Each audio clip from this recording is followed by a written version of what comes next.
Put on your mental track shoes and run with me. This is the Pow Wow with Mayra. Today's guest is a multi-time jiu-jitsu world champion in places including Italy, Brazil, London, Portugal, Tokyo, Australia, France, Barcelona, United States, and many more. Help me welcome Coach Danny Alvarez. Wow, those are some accomplishments. And Yeah, I didn't even mention like everyone. yeah, So, yeah. There's a lot like all over the U.S. and stuff like that.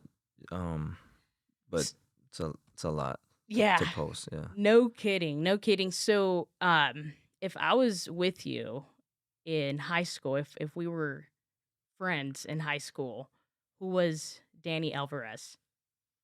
Um, Different guy for sure. Yeah, I mean, of course, that's the evolution of things, right? You grow up, but in high school, I was an athlete. I mean, I played sports all my life since I could remember. My dad had me in baseball, then basketball, and had me in whatever he tried out, coached me in a lot of those things, and then in high school I wrestled. So Mm. it was all about wrestling and lifting weights.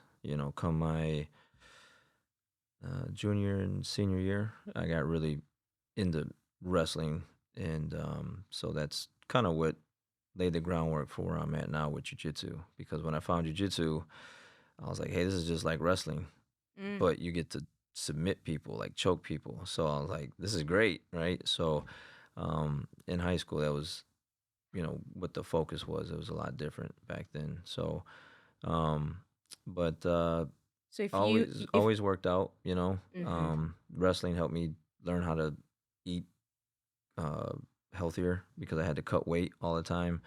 Um, so I've always just kind of been in that kind of thing of just working out, eating good foods, and trying to take care of myself. So since high school, Okay. yeah. And when did you discover jujitsu? Um, that was in when the UFC first came out. So I mean, I had already graduated. I was in November of 1993 when Royce Gracie was like in the cage tapping people out, and just like everyone else. I mean, the guys in my age, that era, that's a lot of the coaches that teach jujitsu. They're very similar. They saw this guy doing that stuff, and they're like, "What is that?" Right? Like, and I got to find out how to do that or get a hold of that. But it was so new that it didn't come to Saginaw, Michigan, where I lived at, probably until like years later, and it wasn't until then that I started doing it. So I started it in Michigan, and um, it was a guy. I'm grateful. He was a Taekwondo guy. That he was a black belt, really good in Taekwondo. He was interested in Jiu-Jitsu as well, so he would fly to California, learn some Jiu-Jitsu from the Gracies, come back, Mm. and then he would teach us, right? But that really wasn't the the core of his program. It was Taekwondo. So there's only a few classes to do, and it really wasn't that popular, right? So it was Taekwondo, karate, kung fu. It's all on TV and in movies and everything. So most people wanted to do the Taekwondo and stuff like that. I wanted to learn the jujitsu part. So it was kind of sporadic when I first started learning it in the beginning because there really was no jujitsu school, like Mm. all jujitsu Official. school, right? Just jujitsu school, and that didn't come about too many years later, where I had a friend of mine. I talked him into he's actually affiliate of ours, where he's actually has like to me the first real jiu-jitsu school in the Saginaw area, and he's still running it to this day. Mm. So in the beginning, it was just I was interested. I liked it.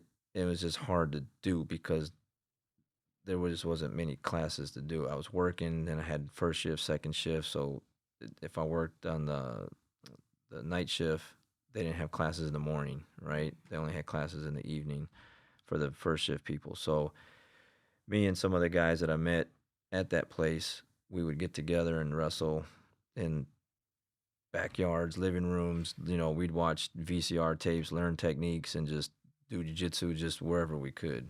you know. Yeah. No Yeah, yeah, ways. yeah. So how long after you graduated did you find and start training I would jujitsu? say, let me see, I was maybe 20, 23, Okay. 24. I don't know, something like that. Yeah, it's really hard. I don't really have like a date like when I started About jujitsu, right. right? Because it was like, when did they actually, have those classes? Because he had them and then he didn't have them. And so, yeah, it was just kind of all over the place. Early 20s. Yeah, yeah, yeah, for sure. So in high school and right before finding jujitsu, what what was your mindset? Where were you at? What did you want to do? What were your Oh goals? man, that's a different. Like I said, it's a lot different. So the city I came from, it's rough. It's very small. Everyone knows everybody. I grew up on one side of town as a kid, and then I grew up on the other side of town as I got older. So the different sides of town, the east side versus the west side. My parents moved me to like a predominantly, middle upper class white neighborhood, and so that was like a culture shock trying to get to learn how to do that, and then when you're doing that, learning those things and meeting those people, and then when you go back to the other side of town to be around your family, then that's a different kind of thing that you got to kind Different vibe? of right. So you're kind of in between the two, and so yeah, it was just different because I had to deal with a lot of and I still to this day, it's just I don't know why it is, but it is. So I just accepted it. Like, it's just part of life. Like just hating on me for whatever reason, right? So like some people hated on me back then just because I did move to that side of town, or you think you're better than us, kind of thing, Mm. right? Because you live over there, and then you come over here, and so guys or whoever would like, try to target me for stuff like that, So the friends that I had were really good friends to me, but other people probably wouldn't say they were good friends for me to be around, right? Mm. Because we were just in the streets. You just had to have a certain kind of friends to help you, like just walk down the street, right? To just go certain places in certain neighborhoods. If you didn't, then you were getting beat up, man. It was just what it was. So Mm. that's what I was dealing with in high school. So as like I said, it's different. It's different. But those experiences that I had in high school and the friends that I had, a few of them aren't even alive anymore. They're already passed away. But the things that I've learned from them and the things that I learned from being in those certain situations that I had to deal with, like I guess prep me for this thing that I'm doing now with running a business and the things that I have to deal with people and uh, just how people in life are in general, right? Like so, I think I was very fortunate to have those experiences as a in high school young man to help me deal with what I'm dealing with now because it as a human, you're gonna deal with certain things emotionally, but it doesn't phase me as it probably would like some other people because you had to be a tough mindset in the city that I was in because if not, man, Mm. you just you just can't have it because either you're tough or you're not, and if you're not, you're getting messed with all the time. So Mm. you had to toughen up. Right. Learn the You ropes. had to learn, and have a certain type of friends with you. You had to have a certain reputation about you. You had to have a certain type of Mm. thing about you so that um, you know, uh, Survival almost yeah, on the streets. pretty much. And so, like I said, I guess that kind of prepped me for like what I'm doing now because I'm like, all right, I've seen this before. I've done that before. I already know. You can already kind of feel what's coming around the corner a little bit because of the things that I've dealt with friends or so-called friends in the past. Um, just certain situations. So it was much different in high school Mm. than what I am now. I wouldn't say I was a troubled kid or a bad kid. I had great parents. My parents were together. They still are. They try to raise me the right way, but at the same time, I still had to deal with stuff on my own, and my parents couldn't help me with that. No parents can help you with that, right? Mm. So I had to learn. Um, just things on my own. Like I started boxing because I needed to know how to throw hands, you know. So I Mhm. walked into a boxing gym just because I wanted to like get better at that. I started wrestling actually. It really wasn't because I just was curious about it. Is just I had some friends that did wrestle. The guys that I were hanging with at the time, they did wrestle. So they would always beat me up, I guess. You know what I mean? Like they would just and I was like, man, I don't know anything. I gotta learn something. So I just walked in the wrestling room one day and I was like, man, how do I sign up? I gotta learn this stuff, you know. And so I just get, you just get tired of being, Mm. you just get sick and tired of just being picked on, right? Like getting pushed around, and you have no knowledge of no skills of anything. And I was a smaller person. I still am. So I'm like, this isn't going to change, right? This is not going to change. So um, I have to acquire these skills somehow, some way. And so I can't just depend on my friends to back me up. I got to be able to have those with me at all times. So I've been chasing whatever martial art, some type of combat type of thing ever since I was like 15 years old. Wow. Yeah. Okay. There's a lot there that I would like to unpack. Hmm. So one is like you mentioned, you learned a lot on the streets with your friends. Hmm. Was there any lesson there that changed the course of your life? Any of Hmm. those, or would some of the most impactful ones? Would you share some of those with us? Yeah. Man. Some of those experiences that changed who you are, what they were, and why they changed it, and how it changed it. Yeah, I guess that's probably a story I don't really share too often with anyone. So, but I guess I would say that changed the course of time. So you got to kind of picture again. You're living in a neighborhood again where you're predominantly black Mexican, and then you move to the other side of town, and there's barely any. Okay, so you're dressing differently, you're talking differently, you just mannerisms are different. And Did you have to learn those, well, I mean, or did you eventually, kind of? no, eventually, like when my parents moved me to the west side of town, and they put me in these, Okay. these nicer neighborhoods, nicer schools. You're around. You Okay. don't have any Mexican friends anymore. You Okay. go to a pep rally because I went to the high school I went to. You know, for instance, when we did have like a pep rally, I mean, you a couple Mexicans next to you, a couple black people, maybe like one Asian or something, maybe an Indian person, and then like the rest of the auditorium is just white people. So it's like I go from being on one side of town to now I'm like going up to cabins and jet skiing, tubing, doing stuff that they just never thought about doing with the other friends, right? Or other family members that we did. We're going to lakes, the people had just different things, right? Nicer homes and all this stuff. So um, the friends that I had would invite me. You go to the other side of town for some parties and stuff and hang out. So there was just a time where I did go check out. We're in a house, we're in a party, we're hanging out, not trying to do anything. Don't know much about anything. Pretty green at that time because I'm hanging out on the other side of town with different people. But my friends brought me over to this other side of town where I used to be, and so there's a bunch of guys in the house. They look tough. They look like trouble, and they were. Um, they just they kind of pushed their weight on me, I guess, so to speak, if you want to Mm. put it like that. Um, and so that one particular night where I uh, I come outside this house, and I must have just stuck out like a sore thumb, right? Like they're like, "Who's this Mexican dude that we ain't never seen over here before?" He's got nice clothes on. He's got, because I always had like nice stuff, nice shoes, nice like gold chain, like whatever. And my stuff was clean. Just always Mm-hmm. been that way. And so, um, come outside. I'm looking for a friend.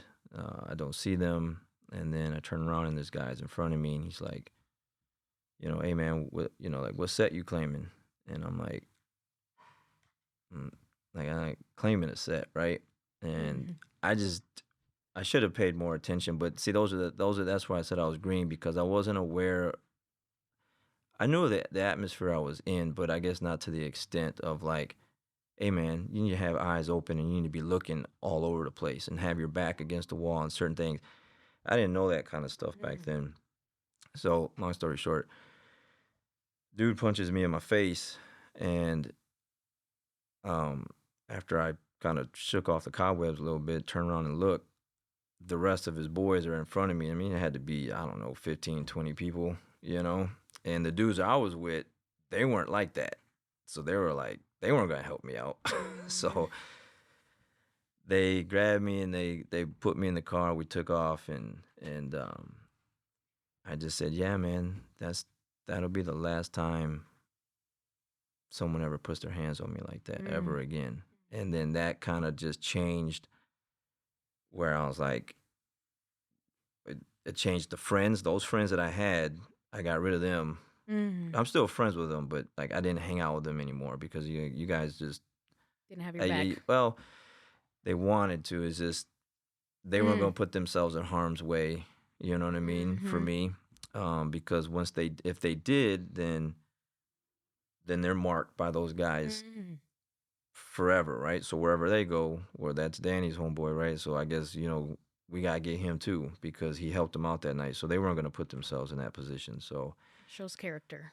I met some other guys, and these are the other guys where like my parents didn't like, other people didn't like, but I liked them because those are the guys that really showed me what I had to be like to handle the guys that did that night, Mm. right? So that's where like some people could say, "Oh man, you were this way and that way," like really fun, outgoing, just kind of carefree, But that got me in trouble back in the day. So now, I mean, I like to have a good time, laugh, make jokes. I like funny stuff, but um, I am more on the more serious side because I look at life a lot differently because that's just what life is. It's just what there's people out there everywhere like that, right? You turn on the news and there's someone that's hurting someone, Right. right? So, um, I was a victim like that, and I don't ever want. Now, for me, luckily, it wasn't that bad. It really wasn't horrific. Like I didn't get jumped and get beat up. I wasn't in the hospital and like in a coma or anything like that. But it could have went that way. Mhm. So, I was like, yeah, that's never gonna happen again, man. And so, I changed the friends, changed the attitude, um, changed the way I dressed a little bit, start working out, start wrestling, start doing all this stuff, and then yeah, so you're in a much different atmosphere, and the way you have to think, talk, and be like,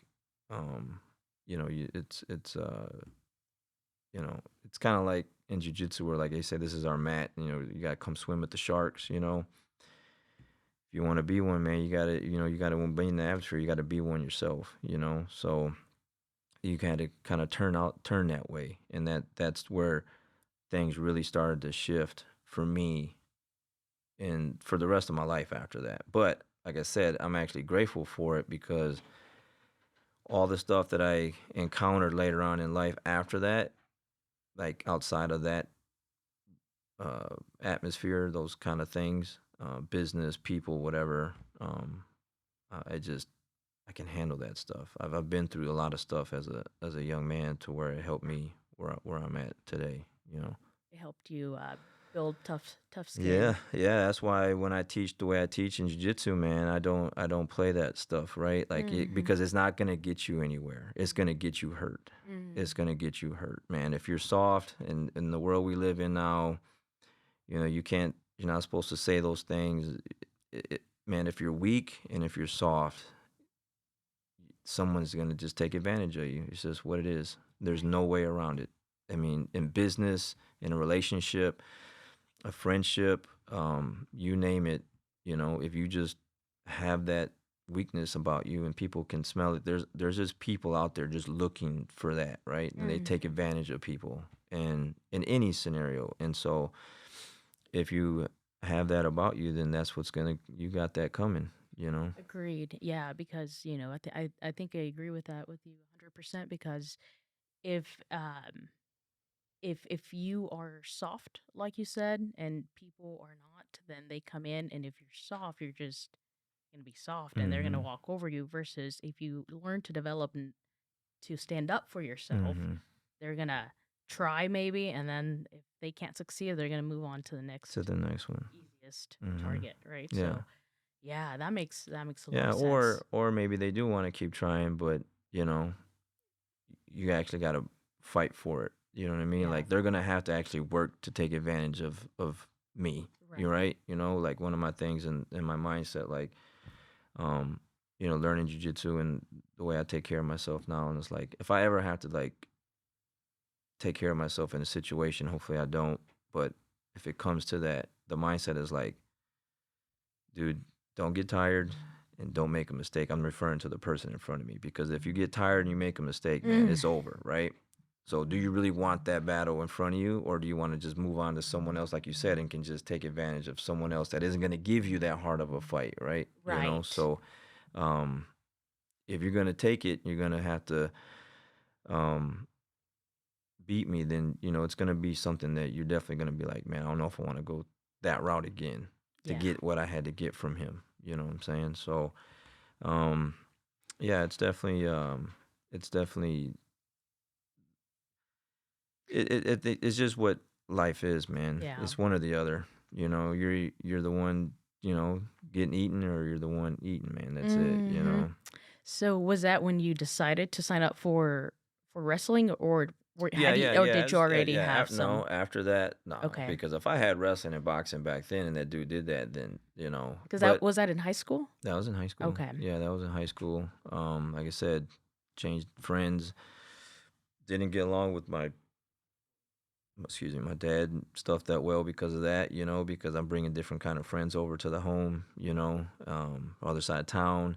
They were good guys. They were good guys. It's just um, they knew the streets. They knew how to fight. They knew how to scrap. They knew how to take care of themselves in those situations. The guys that I was having to deal with now knew those guys. They knew those guys were for real, and Hmm. so it it, it worked out for me, Hmm. and so they took care of me. I took care of them, and then I guess that's where like the friction with my dad came in high school, because our relationship is a lot better. It's a lot different now, right? Um, and he didn't grow up like that, so he didn't understand that part, right? And so he never Mm. he put me in a lot of sports, which is great. I've always been an athlete my whole life, but he never put me in any combat sport. Like, hey, son, you might have to encounter a situation one day, and if you do, I'm gonna put you in boxing or wrestling, or put you in some type of art form to where if you need to take care of yourself, you have those skill sets to do it. And so it's no fault of his own, because when he was coming up, there really wasn't, where we grew up at really wasn't like that. It changed after that, right? Okay. Right. So just wasn't that way the whole time. And so um that's why I made Danielle like learn jujitsu, right? Because, and for those that don't know who Danielle is, she's my daughter, so she's 29 now. But I didn't want her to go through what I went through. Mm. She didn't want to learn it.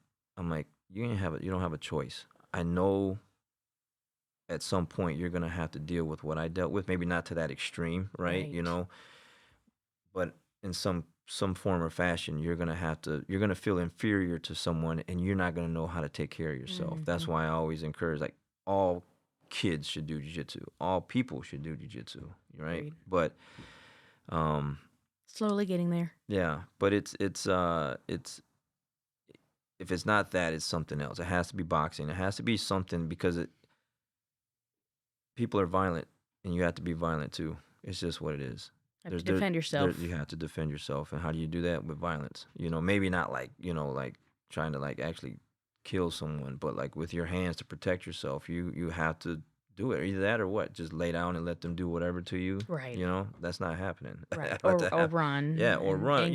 and get caught. Yeah, and run, or you can run in certain situations, but eventually it'll still be there, right? It's like any problem in life, you can avoid it, but Yeah, it's read my gonna mind. be right there Yeah. when you come back. It's gonna be right in front of you. So some good lessons, you Do you know. Was there a particular reason why your dad transferred you over to Oh the yeah, other yeah, side? yeah. Just like anyone else, like he had me. And my mom was they were 17, 16, or something like that. So they're young, their parents kick them out the home, right? Typical, Mexican thing, right? Like, hey, you start having a family, you gotta go. You know what I mean? Mm, You gotta go fend for yourself. So, they lived in some pretty um, bad neighborhoods in Detroit. Saginaw. That just not how you should raise a family, right? So, when my dad did have an opportunity, he got hired in General Motors. He's making good money, and he was just trying to do right for his family. That's why I said there's no fault of his own. I don't At the time I did blame him, right? Like I did blame him. I was like, dude, you set me up for failure, man. Like mm, you took me from this side of town, you put me on this side of town, and then it's only separated by a river. Like they're very close, and like all our family lives on this side of town over here. So we're okay. like, yeah, we're over here with these people, but everyone that we're family with and birthday parties and quinceañeras and this, that, whatever is over here. Mhm. So as you get older, you got to come back over here anyways, right? When you're a kid, it's fine because all kids play together, but when you start turning into adults, like Right. there's friction there, right? And so um, he was just trying to take care of us, which he did, and it just that situation just happened for me Mm, the way it did. It didn't happen like that for my brother or my sister. It mm. happened like that for me, but things happen for a reason. So at the time, you're just kind of wondering why, but of course later on, you're thinking, it's probably one of the best things that's ever happened to me. So, did your siblings move to the other side to Yeah, school too yeah, yeah, with you? yeah. Oh, Oh sorry. yeah, yeah, So yeah. you My you dad had, yeah, man. It's funny because well, I always talk smack, and my mom and dad they hate it, but we're wearing we're wearing V-neck sweaters, okay, wool sweaters with our initials here and stuff like that, man, and boats. We never dressed like that, right? So imagine like wearing these V-neck sweaters and your initials, and you look like Carlton Banks from the Fresh Prince of Bel Air, and now you're going to hang out with the other side of town, and no one's dressed like that, right? right. Like, I mean, everyone Got on a the other big side, target in your back. yeah. I mean, Yeah. come on, man. It Did was, they make fun of you? yeah, it's horrible. It's How'd you horrible. handle that at the time? Oh, at the time you're a kid, you just kind of just whatever. But when I wouldn't say they were making fun of me when I got older, but it's kind of the same thing. Like here's this dude from the other side of the tracks. He's dressed this way. When I was dressed clean though, I was dressed nice. I wasn't dressed in V-neck sweaters when I was in the high school and the party and the thing I'm talking about. I'm talking about as a kid, my dad Okay. started dressing us like that, and but my mom's not making Mexican food anymore. She's not rolling tortillas or nothing like that. We're eating meatloaf and we're eating Mhm. different foods, man. It was a wild. It was wild. It was like I said. I'm grateful because we did have it. We went to better schools. We're in a better neighborhood, nicer home. We're you know living it up. We're doing good things, but Evolving. along with that comes the hate. Mm. And so Would you say it was aside from maybe friendship, hate? Was there like animosity with family as well, or just I more really so wouldn't just say friends? I wouldn't say with family. I would just say with Just friends, just people in peers. general. People in general, when people see you, they're just like, you know, they're different. Mm. Like my parents now they're not hurting, they're not poor, they're not searching for change in between seats to eat, that kind of thing. Like they got money. My Mm-hmm. parents are doing good. They got a swimming pool in the backyard. You know what I mean? Like it's Mm-hmm. different, right? And so people hear about that stuff, or they see the clothes that I have, and so when you go where some places, it's like like I Eyes said, on you. it's a target. It's a target just because I have nicer jacket, nicer shoes. I had some Jordans, you don't. I got these jeans and you don't. You got, all right. Well, how about we try and take it from this dude? You know what I'm saying? Because we want what he's got. You know what I mean? And so it's just like that. It's just I'm not mad at those dudes either. You know, in the beginning I was, but you know, it's just eh, their parents didn't do for them what my parents did for me. So as a result, they're gonna try and eat the way they need to feel like they need to eat, and that's just a phrase meaning like rob, steal, punk someone out, take their stuff, however you want to do it. That's just how it is. But that's just like I said, that's just life in general. Period. How was your relationship with your siblings, your brother and your sister? My brother, he's 4 years younger than me, and then my sister's 7 years younger than me. So with that 4 year gap between me and my brother,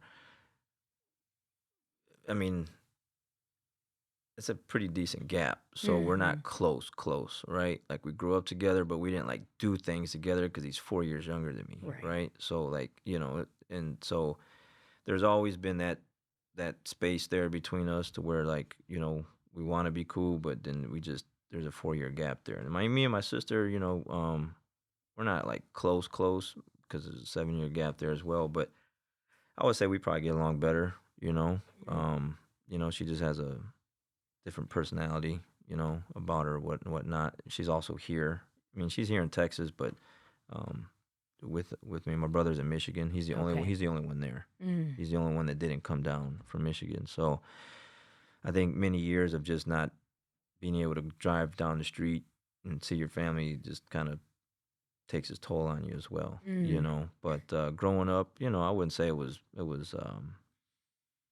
bad or anything like that. Could have been better.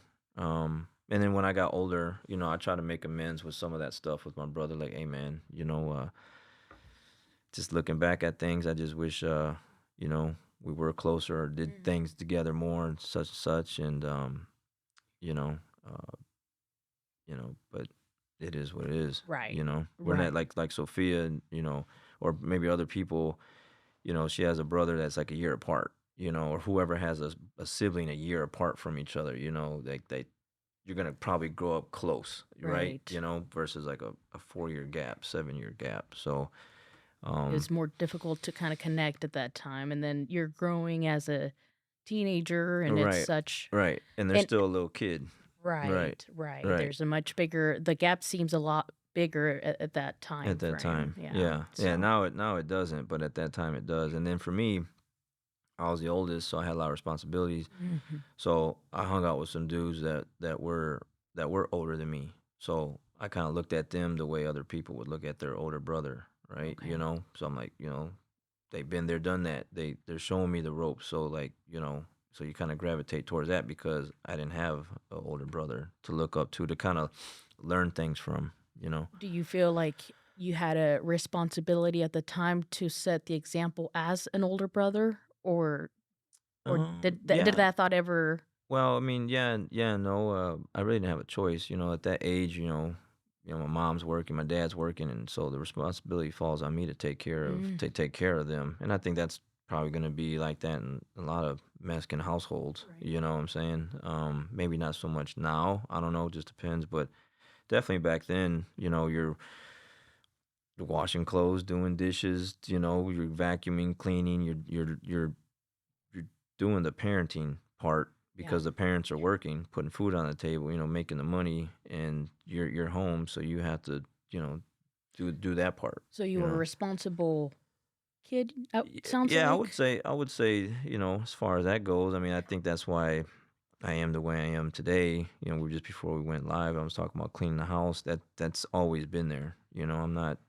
It's just that those things have always been there to where like, you know, hey, it's time to clean up. It's time to take care of the house. Time to put things in order, and you know, just do those kind of things. So I've never been like just a bummy person and just lay around and just throw my socks here and just do that. You know, and just not neat. You know, my parents come home and then like if the shoes like weren't in place, like you know, someone's catching hell for that, right? Oh yeah. Like you know, and your room's messy.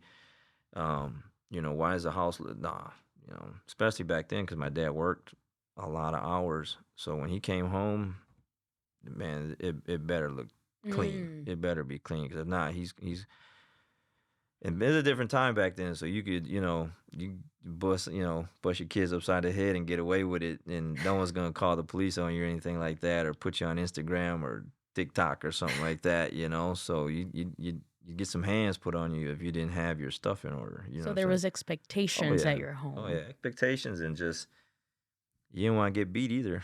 Mm. You know what I'm saying? So yeah, it kind of set the tone. But again, looking back at it, I'm a very clean individual, cars, whatever, this, that, like at school, the business. I wouldn't probably be that way if they just let me grow up and, hey, yeah, man, Yeah. do whatever you want to do. We just, we love you, and that's all that matters. No No direction. direction. We had to, which, as soon as you get up, fix your bed, brush your teeth. Don't come downstairs until you brush your teeth. Don't do this until this is done. Like there was a structure, just old school structure in place. And certain time, if you weren't up, opens up the blinds, let that sunlight come in, and you know what I mean? Boy, you're getting up. It's time to get to work. You know what I'm saying? There's no laying in till 11, 12 o'clock, get up when you feel like it, Yeah. There was none of that. How's the relationship with your mom? It's always been good. It's always been good. Yeah, she's crazy. She's a crazy woman. She's she's a trip. I have a good mix of their personalities, I guess. Kind of the scrappy fight, that kind of nature of me is gonna come from her, and then Like the toughness. yeah, you've been around my dad long enough, he's just a very nice, he has his moments, but for the most part, he's a non-confrontational kind of person. And then my mom's side of the family is like completely opposite of that. Complete opposite of that. Like, you want the smoke, man, let's get the smoke going. You know what I'm saying? And so like you grew up seeing that and listening to that and watching that. So I would say we've always had a good relationship. Yeah. Did you have anybody you looked up to or that inspired you when you were growing up as a teenager? And I go back to teenager because I feel like that's such a highlight in people's lives, because you're changing from a kid to a teenager, like a young adult. So it's kind of like I feel like that's where people are shaped, like it has the biggest impact, right? Yeah. So no, just the guys that I hung out with, man. Just those were, up until that point, of course, it was my dad, and then situation happened that I spoke about. Now I gotta take care of myself in a different way. Gotta have my back against the wall, looking forward all the time. It was see your surroundings, and would you say you started being more aware just overall? without a doubt. I mean, I'm still like that to this day. We go to a restaurant, and I'm facing the front door. I'm watching who's coming in and whatever. Like no one's gonna get behind me unless I'm letting them behind me, kind of thing. Pumping gas, whatever I'm doing. It's always because I had to be that way. I had to be that way. You had to. You just. I get on Danielle about that sometimes because, she just,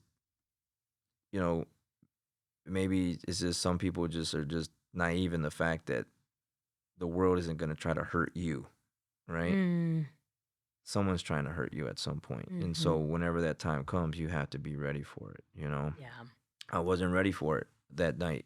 And so you got ready. I got ready, and I've been ready ever since. And that's why to this day, I just turned 48, and I like we were talking before, I went running this morning, I worked out yesterday, I trained.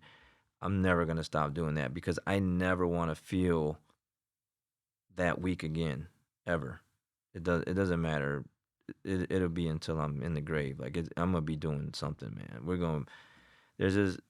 It's just not happening. We're not gonna find you on the couch. It's just not gonna happen because you just and like I said, I turn on the news every morning just to check the weather but along before the weather comes on, there's always showing some shooting, some stabbing, some killing, some this. There's a lot of stuff happening. We live in Dallas Fort Worth, so there's a lot of stuff happening here, man. You know what I'm saying? So you're like, yeah, man, they weren't ready.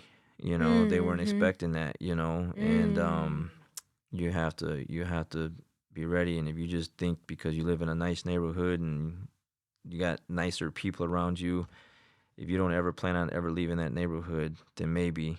But as soon as you leave that neighborhood, it you're open game to anyone that's Even looking. then, you don't ever know who's Yeah, gonna you never be know. your neighbor. So it's always it just set the tone. So you asked me, the Interesting. people that I look up to were those at that particular time. Those were my guys. Those guys that I hung out with. I was learning from them. They were schooling me on a lot of things. Teaching me how things are supposed to work in the street, this, that, and other, how your mindset's supposed to be, the way you're supposed to think, Mm. what to look out for. And so at that moment, I didn't have a mentor. I didn't have a, like someone like me that has their kids in the jiu-jitsu program, and I'm teaching them things and I'm showing them things. I'm talking about certain things. I didn't have that.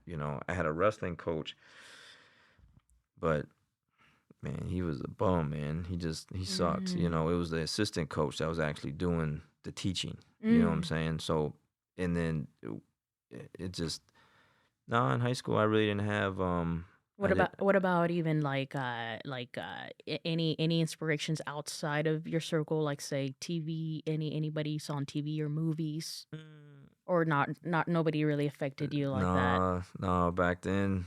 I mean, back then I'm watching Scarface and I'm watching different types of movies, and those were gonna be those types of things were gonna be the ones that were kind of where my mind and Attention. everything was gravitated to, because Mm-hmm. it's like I want to know or feel like, you know it's like studying, you know just Yeah. certain movies. It's like I want to watch this to see how things work, how people think, how those people think, Mm. right?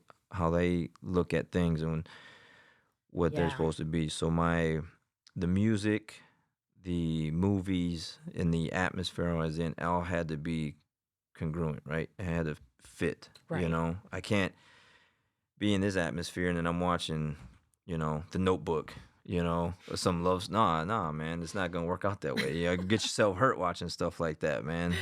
Like it has to be. It just had to be what it is, and it's still kind of like that to this day, you know. Yeah. Yeah, So, you and your wife, how long have you been married? a long time, like 21 years, something like that. Well, Yeah, congratulations for yeah. one, and two. When did you start dating? And I don't know if it was her. I have no clue, but let's touch base on your Yeah, dating life. it was in high school. Um, it was kind of in that same time frame when Okay. all this is happening. Um, you know, off and on, for a long time. Where'd Um, you meet her? um, through friends, the new friends that I was hanging out with, Okay. her friends were friends with the friends that I was now hanging out with, and then you just kind of meet, so you're at a house party, whatever, you just kind of slowly start kind of seeing each other more, I reckon, hey, and so you start talking and that kind of thing. I can't remember like a specific, like, it was this magical moment, anything like that. It was just through the friendships that we had, um, that we started to be around each other more, because the friends that I was hanging out with was different, Okay. and they would be around the friends that she had and stuff like that. So you're just starting to, it's just the what's the word?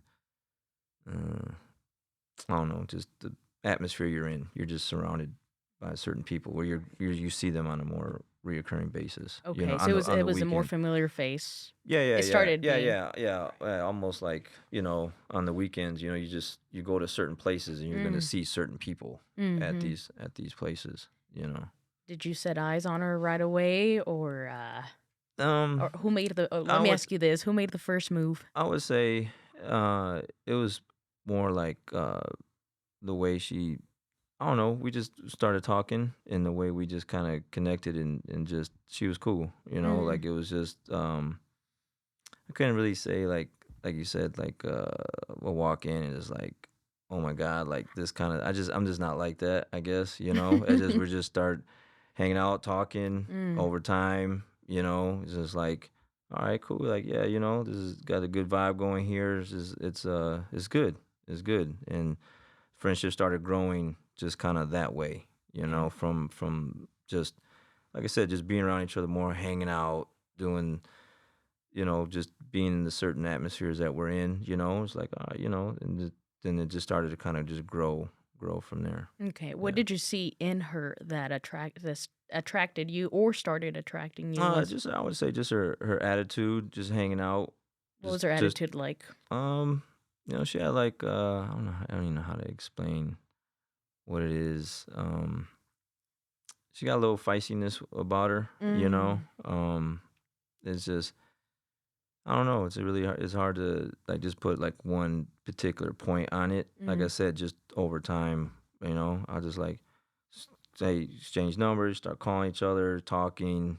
Hey, go meet up this weekend. See, because again, we're in the same friends, Circle. right? Same friends. Right. So it isn't like just hey, me and you just go on a date. Like it's like, well, hey, I'm gonna catch up with you this weekend. You gonna be there? Yeah, I'm gonna be there. My friend's gonna be there. And then it just started. It's just like over time, we just started to to Connect. connect like that because one of her best friends was going out with one of the guys I was hanging out with, one of my best friends. So Mm. we were always around each other at some point, right? Right. So it wasn't like we had to work really hard to like kind of make that Happen. happen, like Right. to where we had to like, you know, be around each other.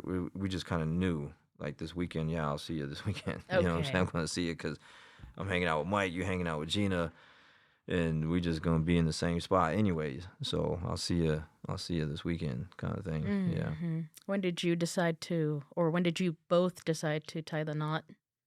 And Man, that's a and how did that happen?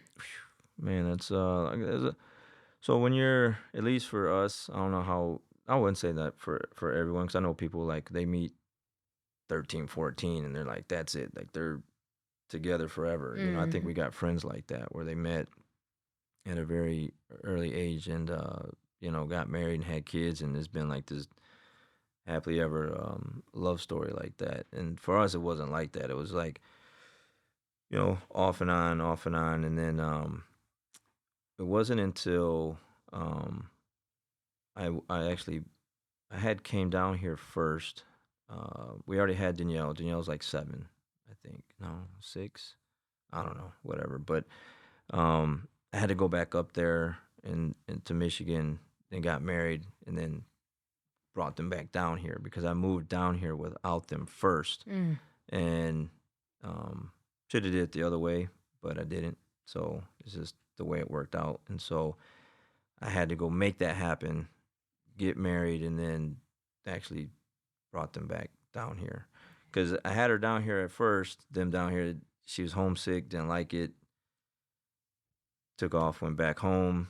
Just wasn't just. You grew up in this small town. You know everyone. There's one mall. There's like maybe 2 7-Elevens. There's Mm. just you're running into someone all the time. You can just literally just pull out of your house, go around the corner, someone's barbecuing, someone's, there's family everywhere. And you come Mm. down here and there's none of that.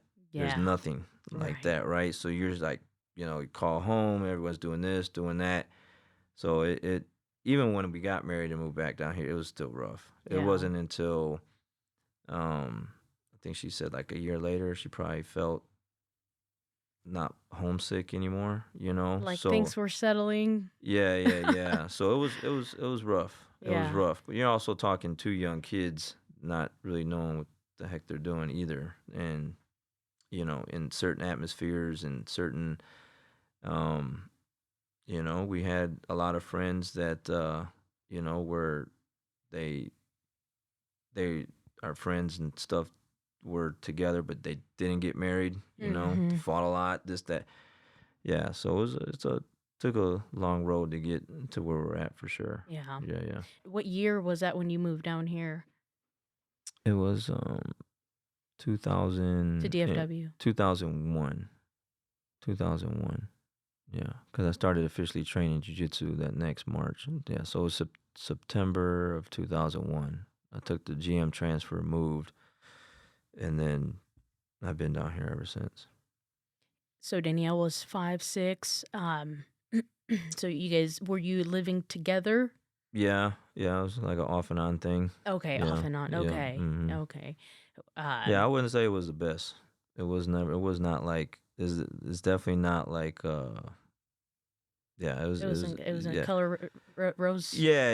It wasn't some love story, man. It's not something you're gonna like open up and be like, man, I want to be just like that. Nah, it wasn't. It wasn't the Notebook for sure. It was just a long road, just off and on, just you know. I think a lot of it has to do with too is just you're just in an atmosphere where like I said, it wasn't a normal thing. Like our friends weren't getting married. Mm, They were fighting and like not getting married. They had kids, you know what I mean? And then like mm, my friends, they would have kids like with other made a couple different, relationships, stuff like okay. that. Yeah. So, that just that wasn't the norm where we were at. It just wasn't what everyone was doing. It wasn't like, hey, yeah, man, everyone's getting together young, man. They're having kids. They're getting married, so we should get married. And like, you know what I mean? Like everything. No, it wasn't. It wasn't like that at all.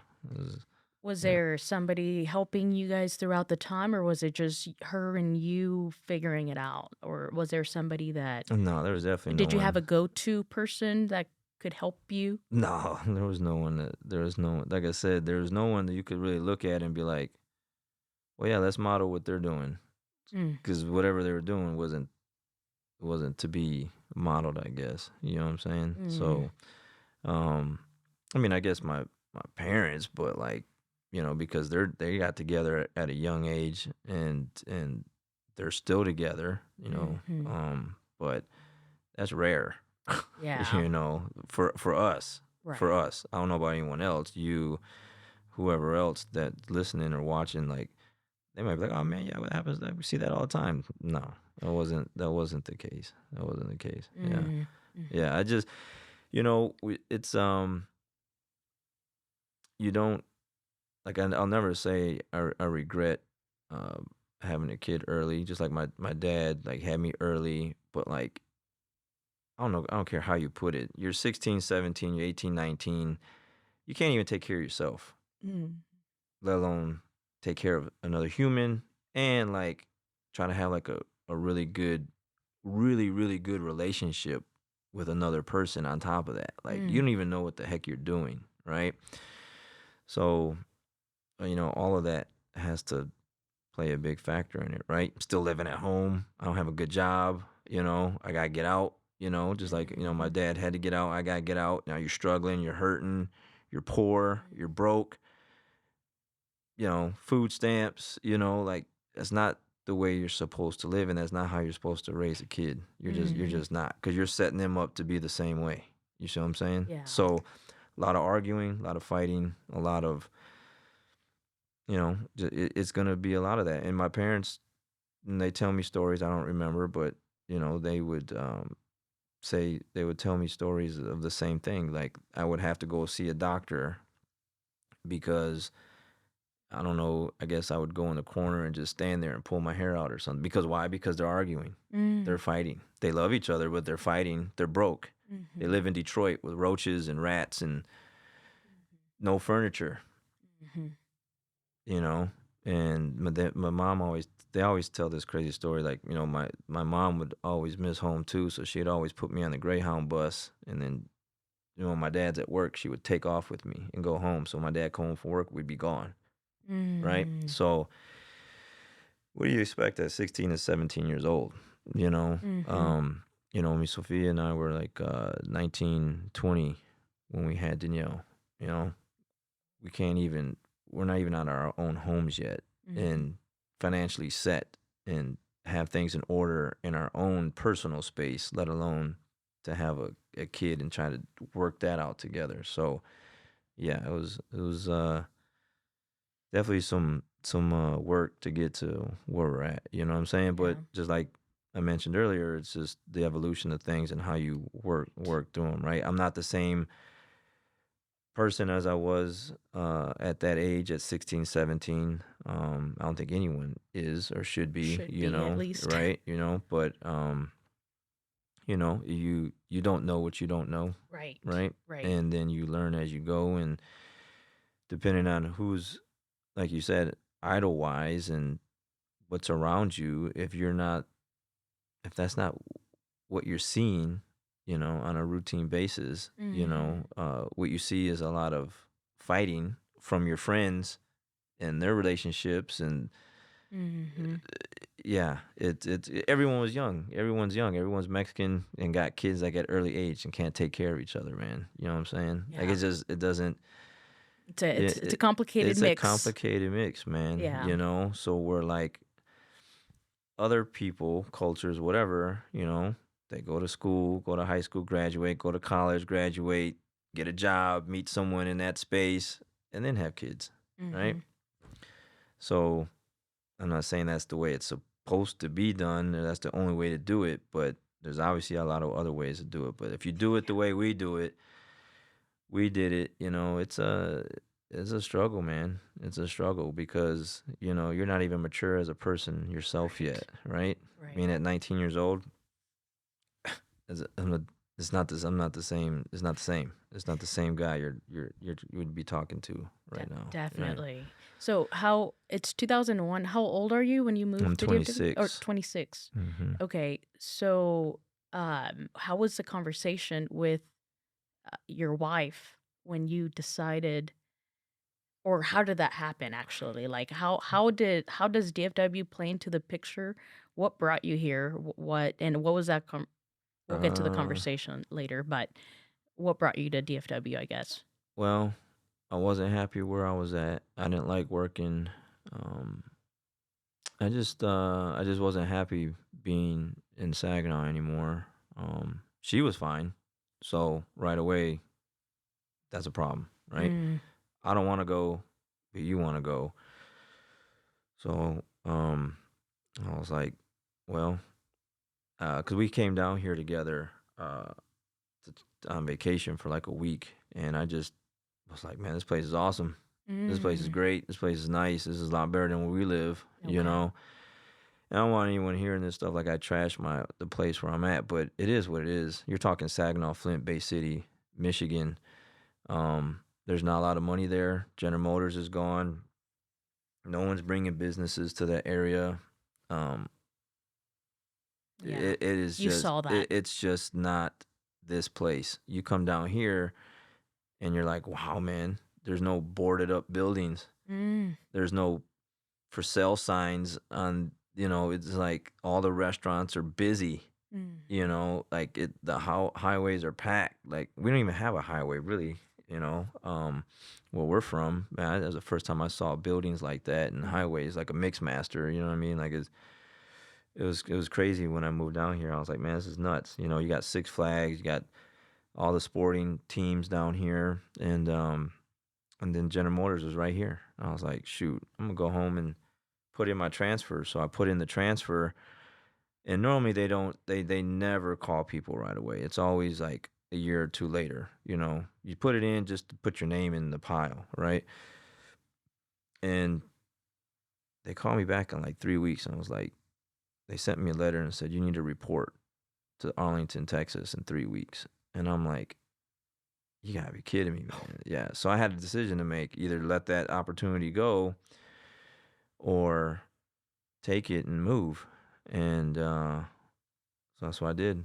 I packed everything up. They helped me sell my home back then. Um, got a moving truck, packed everything up, moved me down here. I stayed in a hotel for a month maybe or so, and then I finally found a house and then bought one, and then they moved all my stuff in, and then that's how I ended up down here. And then, like I said, she didn't want to move, so that was mm, that was a problem. It was a huge problem for a very, very long time. My brother, his girlfriend tried it. That didn't work. mm. They went back. Her brother moved down here with his wife. That didn't work. They moved back. They were from California. And that's where they're at now. Um, I know a lot of stories like that. Like it's hard. It's Yeah. hard, especially when you got all your family right there so close to you. It's not like here where like, oh yeah, I might have some family in Carrollton, Frisco, whatever. You got to drive an Right. hour, or you might, no. You're talking like within any 5 mile radius, you got family, and you can just go hang out with people all the time. It's a very small place, so you got a Yeah. lot of time to, there's a lot of things you can. And you're just driving through neighborhoods. Hey man, what's up, man? You pull over and hanging out. You don't get that here. It's not happening down here, Yeah. right? So Right. it's just so yeah. It was a huge. It was just a huge issue to work through. So, but I just was like, I knew this is where I should be at. You knew it. Yeah. I just knew this is where I should be at. I feel like this is where I should try to make things work. Um, with or without them, I just felt like this is where I should be at. What do you think? What was the key factors of you and your wife being able to work it together and kind of go get through T- the obstacles? Time. Time? That's it. That's it. It just you have to get there. You can't force it. I mean, I was like, oh, let's go here. Let me show you this. Let me show you that. Look at this place. Look at how beautiful this is. It doesn't matter. Doesn't matter how beautiful it is. I want to go home. I want to go home. I don't want to be here.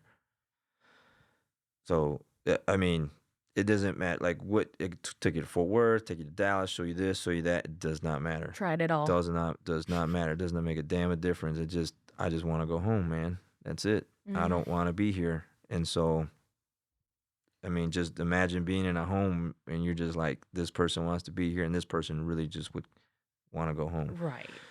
So yeah, there's it's a lot more to that, but it's the only answer for that is time, because that's what it took.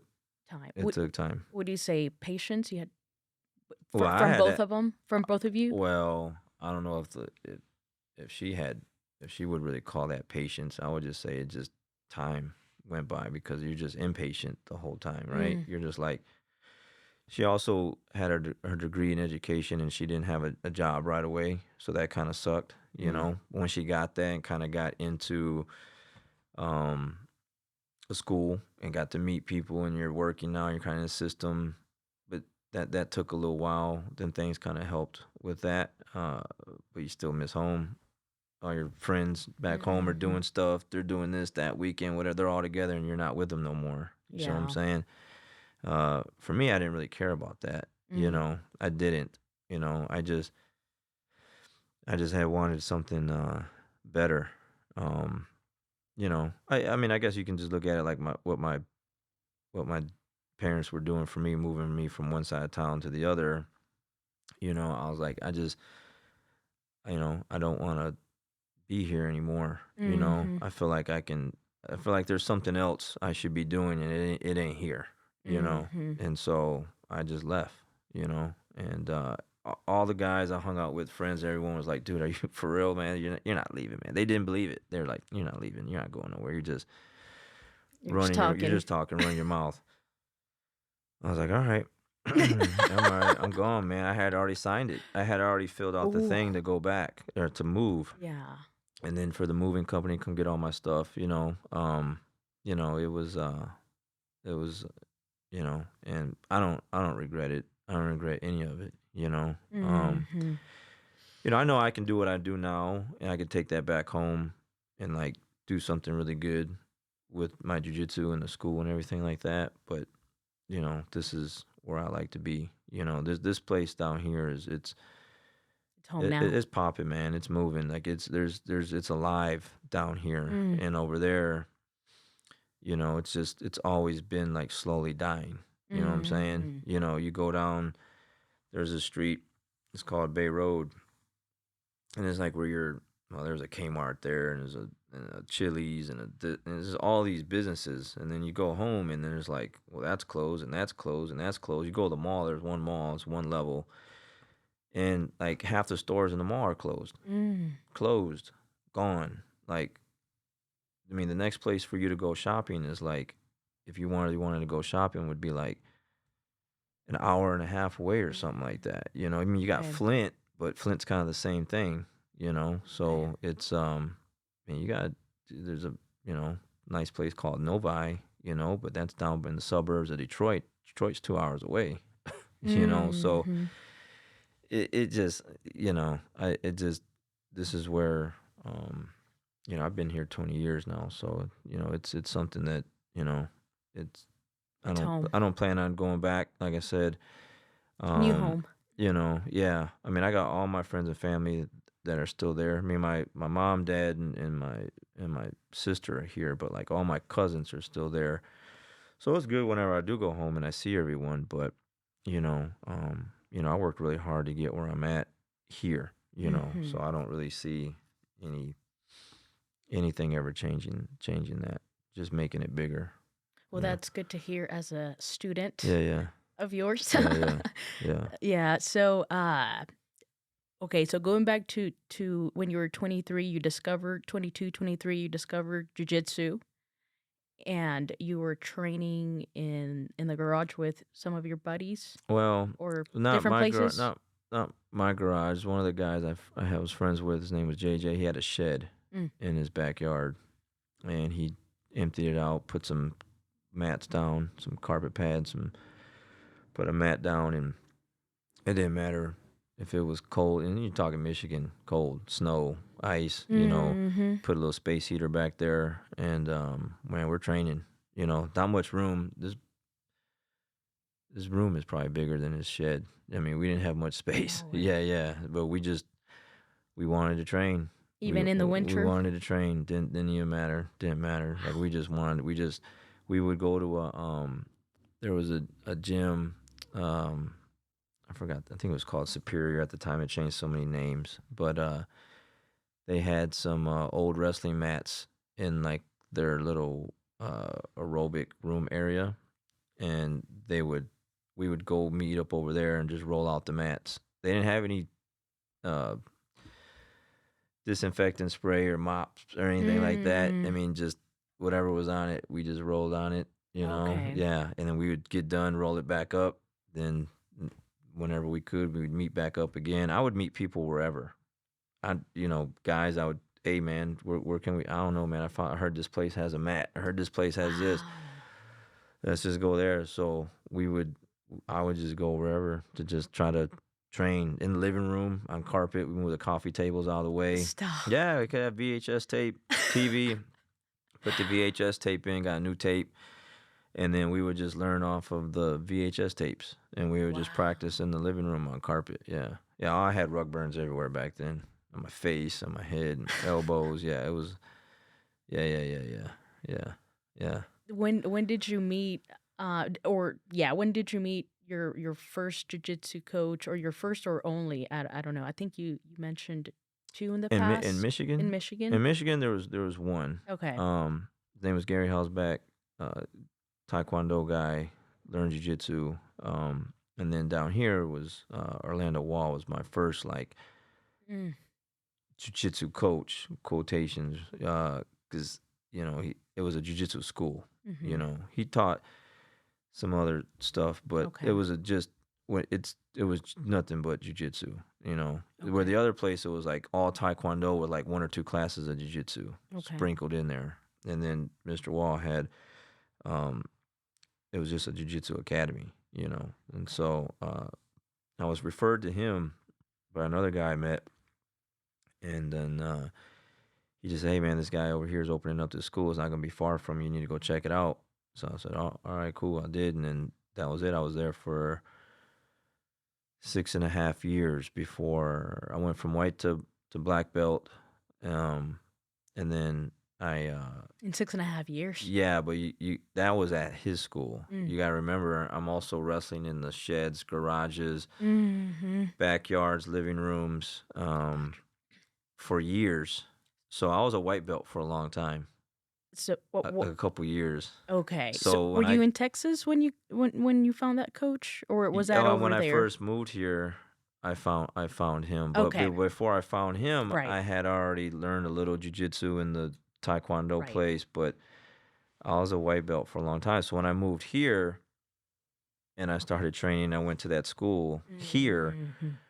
Everyone was like, "Oh, new white belt," but I wasn't a new white belt. You know what I mean? I had wrestling background. I wrestled in high school, and I had a couple of years of just backyard jiu-jitsu, man. So I wasn't technical. I was just gritty and grimy, like, you know what I mean? Like, I knew stuff, but I didn't really No. know. And it's like, and the wrestling helped. And so, plus all the past experiences that I've been through, like, yeah, that wasn't a fresh white belt, man. That was a rude awakening for a lot of people. It pissed a lot of people off because they were like, man, I thought this dude was a white belt. And I'm like, I'm a white belt till someone gives me a different belt, man. You know what I mean? I can't give myself a belt, you know? So I got my blue belt in 6 months. Okay. Yeah, that makes sense. Makes sense, Yeah, right? Yeah. So it's pretty fast. Yeah. That's not normal, but it was a different kind of tapping work. people, I'm beating people. I already wrestled before. Like it's not fair. I should be at least a blue belt. So I got my blue belt, but you can't give it to yourself, right? You know. So I had to wait for him, my first all jiu-jitsu coach, to give me the blue belt, and then shortly after that, then you know. When did you compete in your first competition? At blue belt. At blue belt. Blue belt. Yeah, right away. Right away. Like I just was like, I was like, oh, well, I was with me and Sophia. We went to go see Carlos Machado is like the grandfather of jiu-jitsu in this area. He's been here since like the early 90s, right? So he helped Chuck Norris with the Texas Walker Ranger, whatever it's called, show. So he was teaching Chuck Norris all the jiu-jitsu, and that's what you would see in those little shows that he did.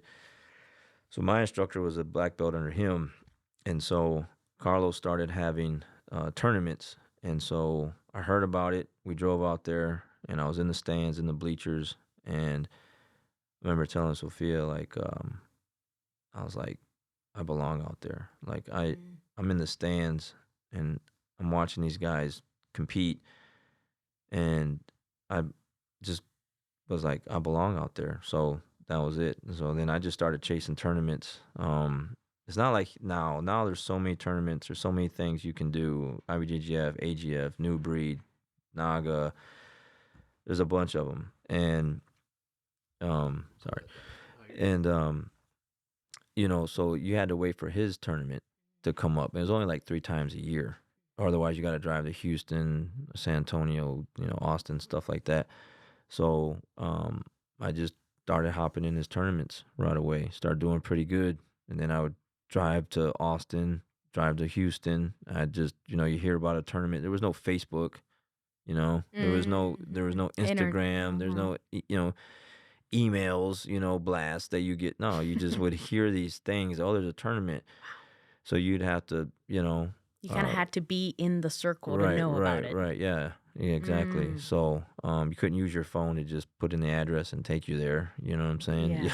You know, it was just different. So you had to want it. Yeah. So it was, you know, I just really wanted to just test myself. I spent all those years in Michigan just doing the backyard grappling stuff, and it's like, man, I actually got like real jiu-jitsu here. Like, this is like the greatest thing ever. And I'm like, I want to just do it all the way. And so that's what I started doing. I just started competing as much as I could. So started getting a name recognition for myself just from doing that. Yeah.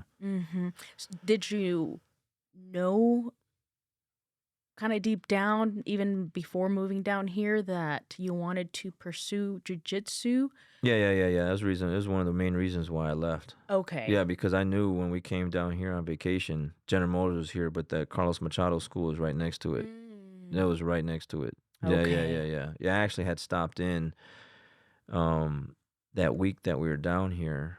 We're driving by an I-30 right by Six Flags, and I look up, and we were going to Fort Worth, and I saw Carlos Machado Jiu-Jitsu, and I was like, oh, hell no. I'm like, really? I'm like, because I thought he was in Dallas, right? Because he was in Dallas. But I'm like, there's a school right here in Arlington. Man, I got off the exit, turned around, took the service road, came back up, and I went upstairs, and they were open. And I was like, oh, hell yeah, man. I was like, this is cool. There's 2 purple belts. I'm like, you're not used to seeing purple belts. A purple belt wasn't even like a thing back then, right? Okay. See, a purple belt, those dudes were like gods back then, man. And the two purple belts that were there was um, Alan and James, and they're black belts now, and they're black belts under Carlos, if I'm correct.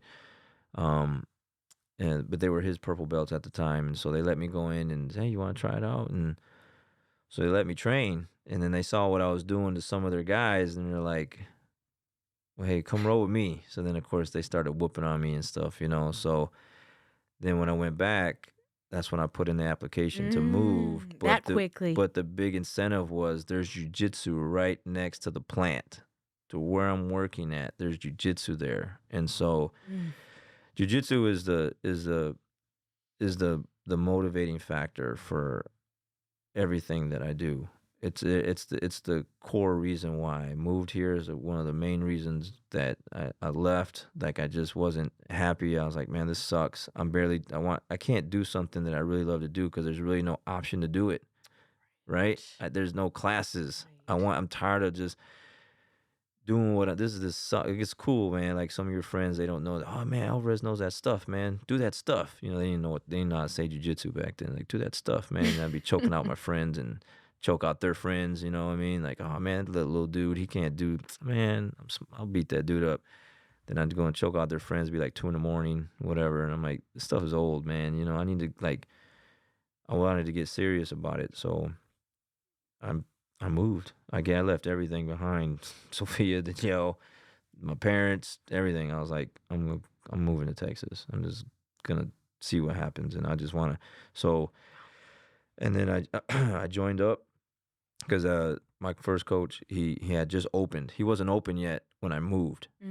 I moved in September of 2001. He opened in the beginning of 2002. Okay. So as soon as he opened, I was like one of his first guys to open to that was there. Wow. Yeah. And I was there all the time. I didn't miss.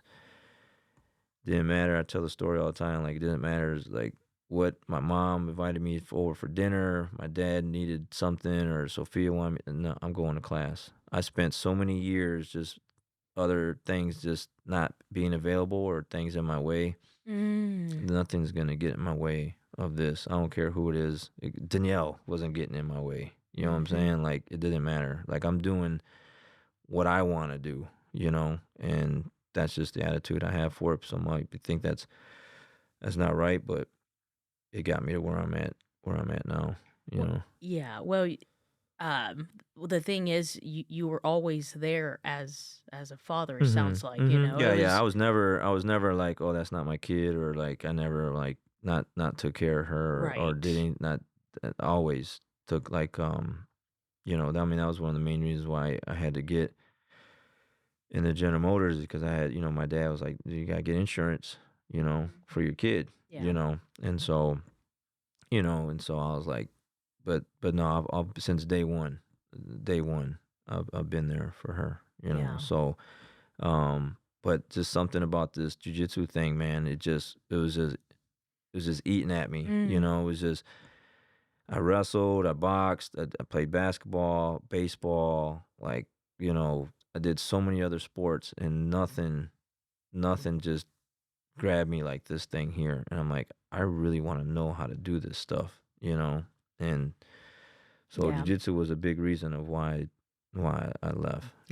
Yeah, it reminds me like you mentioned some people may say like that thought is it's like maybe not right like you said, but last when your dad was here, he actually I asked him um like how did he learn your mom's love language so that so that they can work it out and stuff, and he said he didn't. He just focused on himself, on being the best version of himself, and that's how he saw it. So that reminds me of what you're saying here. Hmm. It's like, oh well, even Danielle wasn't getting in the way, Hmm. and it's not that Like I don't care, right. It's right? more so Yeah. that you had to take care of yourself so that you Hmm. could take care of them, and if it meant sacrificing time or Hmm. whatever it may appear like, well, so be it. But you were just so focused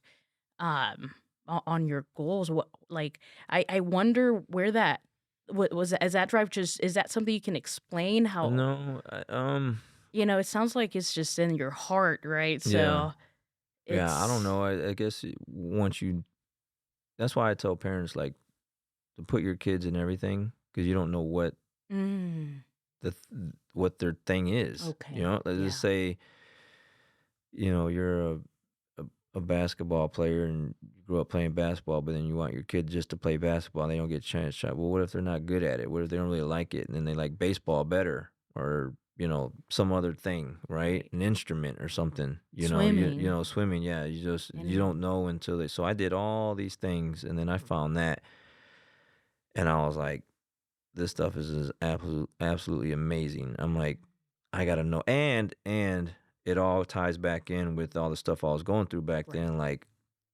you know, let someone come up and try to do something now, especially when I know this, right? Like I knew some Hmm. wrestling, and I took couple 2.5 years or so of boxing, and now I know jujitsu, and I'm like, man, it's gonna be a bad day for anyone that tries to just run up on me and try to do something. I'm gonna give them the business, and I still feel that way today. I still think like that Yeah. today. Like I wake up and like, man, it'll be a bad day for anyone that All right. good Yeah. because I just don't know what's gonna happen. So if Hmm. it's something does happen, you just you better not be out of shape, man. Because if not, it's over. It's over. You can be bigger, stronger. It doesn't matter. But it's just, and that's the big driving force of jujitsu was like this thing is like a superpower. It's literally gives you superpowers in a sense of like there's just no other thing that can give a smaller person this type of thing against a much bigger opponent and help them win like that, right? I mean, it's literally like just it's just different, and it's just I'm never getting rid of that power. Yeah. I'm never letting it go. I'm just not, and I push it so that other people can have it. That's why, like, when people start you saw the other day, yesterday, I'm posting all these pictures of all these people that haven't been to class. Hmm. You're losing your superpower, man. You've been coming to class for all these years, and now where you're at. Life is happening. I get it. You're having car trouble. I get it. You're having relationship problems. I get it. Someone messaged me today and was like, "Man, coach," because I get the messages that I send them, and they're like, "Oh, I'm just going through some relationship thing," and this. I'm like, "You should come to class. That's You should exactly you, why you you should should. you should come. Yeah, you're distancing yourself, and you're staying at home, and you're losing your superpower, man. You're getting out of shape. You're losing your Hmm. grips, your jujitsu grips, man. What's wrong Hmm. with you? So There's a it, saying: it, if you it don't use it, you lose yeah, it. that's it. And this is something where like you just shouldn't let it go. Hmm. You should not let it go. It's a fear of mine. Like, what would happen if I just took 6 months off, a year off? Like What it's would that make of you? yeah. Yeah. What would happen if something was to happen and now I got to really you know Mm. I'm with Sophia somewhere, Danielle somewhere, and some dude bumps into us, or how just stuff happens. Shit. We were at a Cowboy game one time, and you know man, Cowboy fans are crazy. They're crazy, crazy, crazy. You got on the opposite jersey. I mean, it's cool and fun. I'm all about but I mean, it was about to go down just because, I had on the other jersey. I'm like, man, you know what I'm saying? It's just a game, man. We're just supporting the other team here, man. Take it easy. You know what I'm saying? But I mean, it's wild. It's wild. You just never know. And then my family gets beat up. I get beat up because I can't defend myself. No, no, no, no, no. Mhm. That's not happening. No. Yeah, wow, that's a Mm-mm. very good point, Mm-hmm. you know, that you make. And so how was your conversation? What was your conversations like when your daughter didn't want to train, but you Oh, this sucked. It sucked with my wife, with my mom and my dad. You can't make her do what you do. That's your thing. That's your sport. Like, let her do her other thing. And so when she was, I think 7 or 8, I tried to, teach her some jujitsu. She didn't really want it. I was getting all the crap from my parents and everything like that. And I'm like, all right, man, cool, whatever, man. So she's in volleyball, basketball. We're doing select volleyball, select basketball. Like, we're all these private lessons, this, that, whatever, going all over the state for volleyball to compete, So I had her in that stuff. But at the same time, I'm thinking, well, she still don't know how to defend herself, Mm. you know? Come 14 years old, now she's at Summit High School, Mansfield, and she comes home one day and I can just tell something's wrong. Her mom, I guess she told her mom or whatever that uh, she was intimidated, I guess, by because she was on the freshman volleyball team, and so I guess it was the JV varsity girls that were, I guess, talking loud and I guess trying to punk her, I guess, and just made her feel a certain way to where like she came home crying and just didn't really. And I just blew up. I'm like, it's your fault. It's everyone's else's fault. It's mine. I take full responsibility. But at the time, I was just pissed off because I was like, I allowed you guys to talk me out of not teaching her jiu-jitsu. And now when she needs it, she don't have it. So now she's coming home crying, scared, like a little kid. That shit makes no sense. That makes no sense. That your kid should not have to go to school without the ability to protect themselves. I think any parent that allows that to happen it's a shame. It's a shame. It's a shame because the school system isn't gonna help you. Sophia, my wife's a counselor. She deals with the stuff all the time. The schools aren't gonna do anything. Especially nowadays. Yeah, they're not gonna do anything. Yeah. They don't care. They don't care. They'll tell you they'll care. They don't care. They got their own lives. The faculty, the staff, they got their own problems, their own divorces, their own kids, and now your kid's getting bullied. That's not their top priority. Right. It's your priority to make sure your kid is safe by making sure that they know how to take care of themselves. So I made Danielle learn jiu-jitsu. I don't care what, you're going to come to class every Monday, Wednesday, Friday. Does not matter. She's 14. She's crying. She don't want to come to class. She's giving me a hard time. We're fighting. We're arguing. It's a horrible time. Arguing with Sophia. It sucks. And I'm just sticking my guns on this. I should have did this years ago. I'm not letting you guys. I don't care. And now we're at where we're at. She's a black belt. She's a black belt and she's a beast and she can handle herself if she really needs to. The superpower is there, right? It's there. And you can't take it from her. It's the only one that can take it from her is her. By her not training anymore, stopping training. Let me ask you, how do you feel with a year and a half or so of jiu-jitsu? I feel great. Feel great? I feel, like you said, I feel like I have another shinier tool in my toolbox. Versus the Mayra that didn't know jiu-jitsu. Right. Right. It's a different person, right? It's like a sloppy person versus a sloppy person in the sense of you're just doing what you can, at least for me, I guess I'll say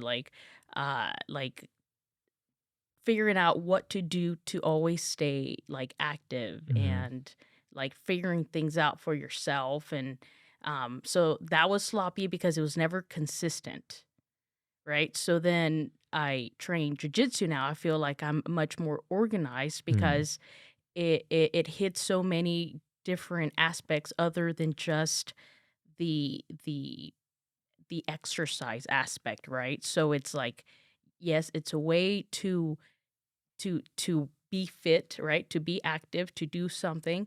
But not only that, like I said, when I was getting my blue belt, it's much more than that because as you live life, as even literally, it makes a difference when I make a decision because if I feel that I'm forcing it, I think of jiu-jitsu. I'm like, if I'm forcing it, it's probably not right. There's probably another way, right? So year and a half Mayra versus new person comes in and tries to wrestle you. Well, I would say I would have never really had an issue. If somebody gave me the business, I would have responded I'm still ignorant, but in the more ignorant way by not knowing anything other than instincts, which that was a really eye-opening for me because all our instincts are wrong. All wrong. They're all wrong. That's where I was going with this. That's exactly my point. whatever you think you should be doing is Mm-hmm. just the wrong thing to be doing, and it's Yes. gonna get you hurt, get you beat Yes. up, and get your lunch money taken from you. Right. You know what I'm saying? So, Yes. yeah, you gotta you have to. So, yeah, the road to get Danielle to where she's at was was not an easy one. So, But after a while, it stopped. It okay. took time, and then now everyone's on board with it, right? Now we're traveling to Japan, we're going to Portugal, we're going to Brazil. Oh, it's good. Where are we going next? Where Okay. before it was like, I hate this. I never want to go. You're making me do something I don't want to do. I'm just gonna go and sit there and not participate. Oh man, it was bad. So for the parents that maybe already have their kids in jiu-jitsu or thinking about it and their kids are fighting them because they don't want to, so two questions. One, what advice would you give those parents? And two, um, what was your experience in Danielle? Like, how long did it take for her to finally like accept it? She took a little while to accept it, especially because there was at that time there was no girls her age doing it, right? There's Mm. none. Like now there's a bunch, right? You go in our school, like there's a bunch. It's huge now, right? Like it's well known. There's so many girls doing it. Teenage girls, little girls. And when she started, there was none. So who's she rolling with? She's rolling with guys, Mhm. men, Mhm. And then there was this other woman that was training with us. It was a woman, okay? Her name was Trine. And, it was really only Danielle's, and she'd whoop on Danielle. That's tough to watch, So, I mean, I can relate to any parent out there, like, watching their kids, like, like, do jujitsu, and like, oh, man, my kid's getting choked out, my kid's getting taken down, my kid's getting armbarred, I watched Danielle go through that, but she needed that. She Mm. needed that. Like, we all need that, You Mhm. need them whoopings, man. You need them spank because you need to if you don't have, your back against the wall, then there's no reason to fight back because Mm. you're in a good place, right? Right. Danielle's getting smashed. At some point, you're looking at her like she'll get tired of that soon enough. Sooner or later, she's gonna get tired of that woman just whooping on her like that. Then what happens? She started getting better, start taking it more serious, start coming back with like a little chip on her shoulder. Now she's Mm. giving her the business. You see what I'm saying? And that's Mhm. just the way it works. So any parent that's listening or has their kid in jiu-jitsu, if you take them out too early because they're not getting it right away, that's a huge, huge mistake. It takes time. I've had so many students that just pick it up so fast and they're just like a sponge and they just like any other thing, right? They're just like, oh wow, man, this kid gets it. And then you got the other kid like, geez, man, this is gonna be a long road for this kid. This is gonna be tough for this kid here. There's gonna be a lot of tears, and sure enough. But over the time, I've had a lot of those kids. They're still training with me today, 10 years in, 9 years in, Mm. 8 years in, and they're beasts. They're absolute monsters on the mat. But in the beginning, weak, you know, uh, uncoordinated, not athletic, don't really pick it up that well, you know, crying, getting tapped out by girls, you know, and now they're a completely different person because of it. There's nothing else like this that's going to give you that, right? Right. There's just absolutely in the anyone that hasn't done it yet, they just won't understand what we're talking about until they actually do it because you have to feel what we're going through to understand how horrible it is. It's pretty bad, right? It's a lot of fun. It's good, but at the same time, you're getting choked by another human, man. You're getting beasted on by another person. Someone's on top of you imposing their will on you, and you don't have the tools yet and the knowledge yet to do anything about that. This Right. goes back to me a long time ago or to anyone in that position like and then when you get those skills and you do understand how to defend yourself and what to do in certain situations, you're just like, I'm all right. Yeah. I'm good. I'm gonna be out in a minute. And when I do, I'm gonna give you the business. That good move. But watch my next move. You see what I'm saying? Like Mhm. you get that you're comfortable being in these bad positions now. Where before you're mounted, someone's on top of you, you're claustrophobic, you can't breathe, you're panicking, your mind's all over the place, you're just in a frantic place. Right. And then after a while, you're just like, it calms down. Everything's just clear, quiet. And it's just like, yeah, man, you got a good position on me, man, but you ain't going to be there for long because I'm going to get out and then I'm just going to choke you out right after this. Right. You know what I mean? Like, and Right. so that's the power that it gives a kid and a teenager or an adult that absolutely nothing else can give you, man. There's no other thing. I've done so many sports. There's nothing else that can give you that because you have to do it, Mm, right? You right. have to do it. You have to dig inside and like fight back yourself. Right. You don't have the teammate that's gonna pick up the team Nope, and nope. Their parent can't come out and help you. I try to mhm. tell parents all the time, you're at work, and you're thinking about your kid all day, wondering if they're okay. You shouldn't have to do that. You Mm. should be like, "Yeah, man, someone mess with my kid, man. Yeah, they might get their arm broke." Yeah, they'll call me, but they're gonna call me because the other kid got hurt, not because my kid got hurt. Which way would you rather have that, Right. Right. Yeah, right? for sure. Someone punching my kid in the face, slamming him on the ground, breaking a rib, kicking him, beating the hell out of him, putting him in a locker, doing some stupid stuff like that, or my kid's like, "Hey, man, don't put your hands on me or else," and then if they do, they break their arm, whatever. Yeah, I'll get 3 days for that, but that kid won't touch you no more. See Right. what I'm saying? Right. You know? Would you say the confidence grows on the kids based on what you've seen with Oh your yeah. kids, your Oh daughter? yeah. The way they stand, the way they talk, Mm. the way they look. Um, I think everyone that that does it has a different look about them, a Mm. different feel about them. It's just A the vibe aura, the vibe that they give off. or You can just kind of feel like, yeah, man, I don't know if this one here seems a little different, because you can see a weak person. You can sniff that out a mile away, mm. you know? It's easy versus someone that'll look you in the eye and look at you a certain way and just give you the look like, Yeah. I mean, yeah, if you want to, Yeah. you know what I mean? Let's go. But that's where you get the confidence from, right? Because you're having to face that every single day. Every time you shake hands with Lilo, Danielle, whoever, you're just like, here we go. It's about to go down. Where else are you gonna learn how to do that on a weekly basis? So when if something does happen, it's just gonna be second nature. It's just gonna be like, okay, yeah, Right. I do this. Shoot, I wrestle Danielle all the time. You know what I mean? Look you have to work with Danielle a lot because you come to the 10:30 class. Mhm. I mean, no one that you really will ever encounter will have that skill that she has like that, Right. right? Like Right. you're having to learn how to fight off a much more knowledgeable, skilled opponent. And then the most people that will train a year and a half, 2 years, and don't even know anything, it's gonna be a bad day for them, man. You know what I'm saying? I mean, and Right. think about like Lilo. Lilo's like really aggressive wrestler, you know, and you have to work with her, and it's like you have to handle all of that aggression and then contain it and put and block it until you have an opportunity to And work work with it. to work with it Right. in order for you to find an opportunity for yourself to do a move, right?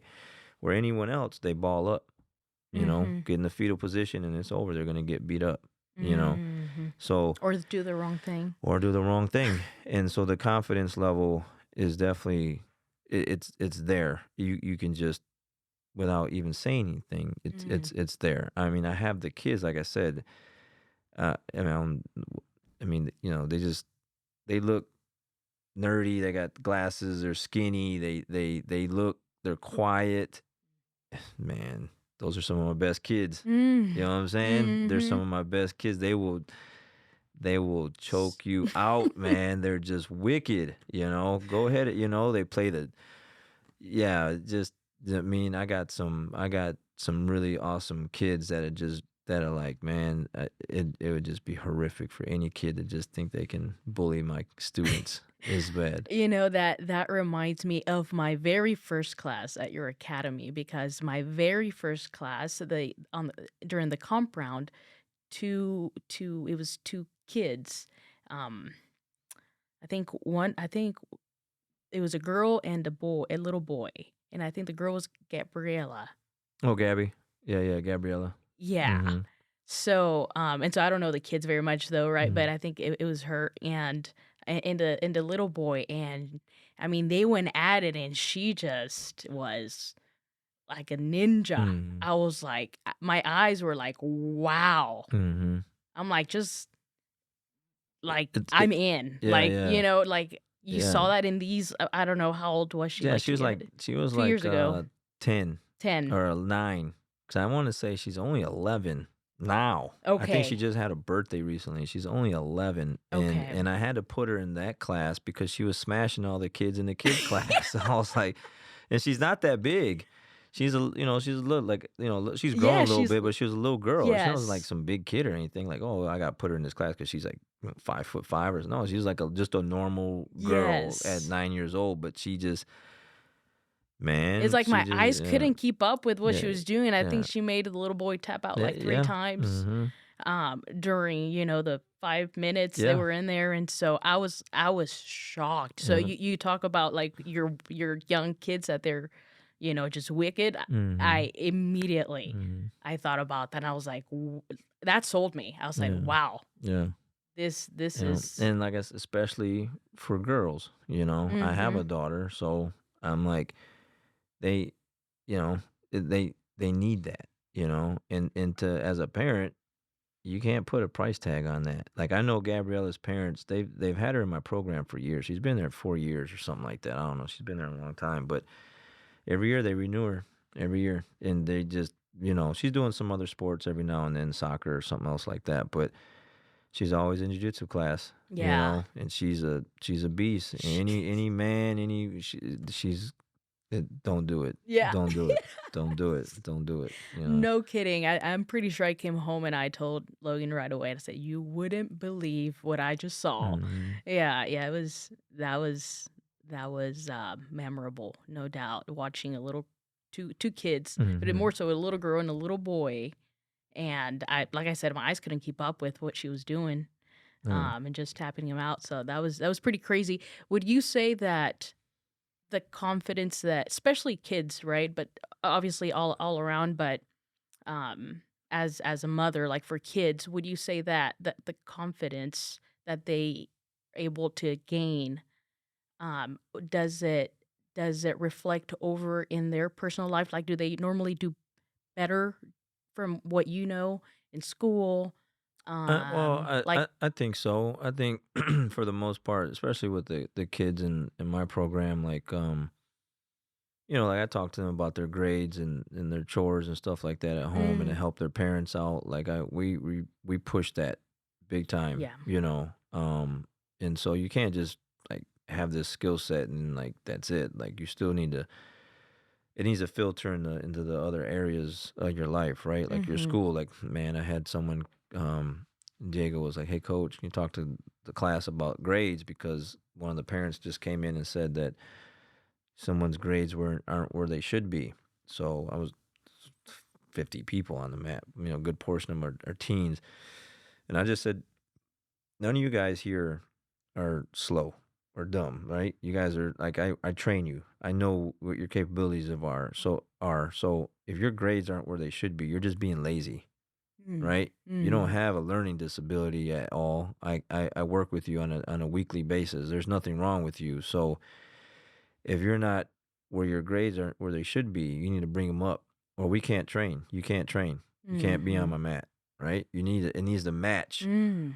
Your schoolwork needs to match what's inside of here. I see how hard you work here. I see how good you are in here. It needs to be the same thing in the school. But what's the problem with the school system or just anything like that? It's just your atmosphere. Mm. So if your friends aren't getting good grades, they're goofing off, they're not really going to class, your parents are at work, I'm not there, Mhm. your all your peers, the ones closest to you, if they're not competing for A's, they're competing for the lowest grade. Well, that's just what the competition is. Mhm. So I'm always riding them about that. I got to talk to quite a few of them. Some of them I have to have some one-on-one talks like, hey, bring the grades up. And then recently I had checked back in with one of the kids. So how them grades? They're like, great coach, back like no Mm. problem. But that's where a mentor or someone like me comes in because I just reinforce what the parents are telling them at home or try to help the parents out at home, Yeah. right? Because you tell your kids get good grades till you're blue in the face, but you're their parents. you know, Right. you're the parent. Like, it's just your mom, your dad, like, just, man, do whatever, man. You're always Right. telling me stuff. Just Yeah. stop it. You know what I mean? I'm just tired of hearing you in my ear all the time. I tell them the exact same thing, and they listen. Mm. It's a different respect. Not that they Mm-hmm. don't respect their parents. It's Right. just it's a different kind of respect, right? You know. So I tell the kids just the other day, at the promotions before you guys came on, I was like, your parents do a lot for you. You know, I mean, make sure you do your part and go home and help out around the house. Make sure your grades are where they should be, and do the things that you know that you need to do for your parents. Don't give them a hard time. Don't do it on the second or third time. Do it the first time that they Mm. ask you to do it. Those are the things that they're getting in jujitsu class besides jujitsu, right? But Right. it has to match on what you're doing on the mat, off the mat as well, right? But I get it though. You're really interested in jujitsu. You really like jujitsu. I don't really like school, Yeah, but you don't really got a choice, man. You gotta you gotta get good grades, man. Yeah. And like I told some of the parents or some of the guys, I was like, you can't tell your kid like, well, just pass. I hear that a lot in the Mexican culture. Like, I just want you to pass. Just pass. Just Right. graduate. Okay, well, if that's the bar, Mm. well, I'll grad. I mean, you just want me to pass. I can do that. I can just get some C's. I mean, I can do better, but you just want me to pass. You know what I'm saying? So where are you Right. putting the bar at with them, right? Mm-hmm. You just want me to graduate. Okay, cool. I'll graduate. But I mean, it's you have to put it differently to Yeah. them. So I told the kids, this is all A's or nothing, man. If you're getting B's, maybe in one subject, that you don't really like, you don't really care for, but I mean, the stuff you're doing ain't hard unless you're like a scientist. You're doing some type of, you're going way off in the future here, and you're gonna be some super awesome, like building nuclear things or something, man. But you're just doing basic math, reading, writing. You're gonna have some little advanced classes here and there, but you just gotta do the work. Turn it in, man, and then people will leave you alone. You know what I'm saying? Yeah. Like, just you start getting lazy, it piles up on you, and then they're gonna ride you, man. Then you're gonna have to stay after. You're gonna do some summer school. Like, who Mm. wants to do summer school, man? You know what I'm saying? Like, I had some students that had to do summer school, and I'm like, that's your fault. Like, you know what I mean? All you had to do was just, but it's also the support system at home. Do they have it? Do they not have it? Are Right. they getting that type of push? It just depends on where you're at. You know. I'm telling you, when I said jujitsu is more than just jujitsu, like Mhm. I meant it. Like you are essentially um an example, to all these kids. And like Mhm. you said, like the respect is different. They when I'm sure when you speak, they listen Mhm. versus, oh, that's just mom and dad, Yeah. right? Like they listen.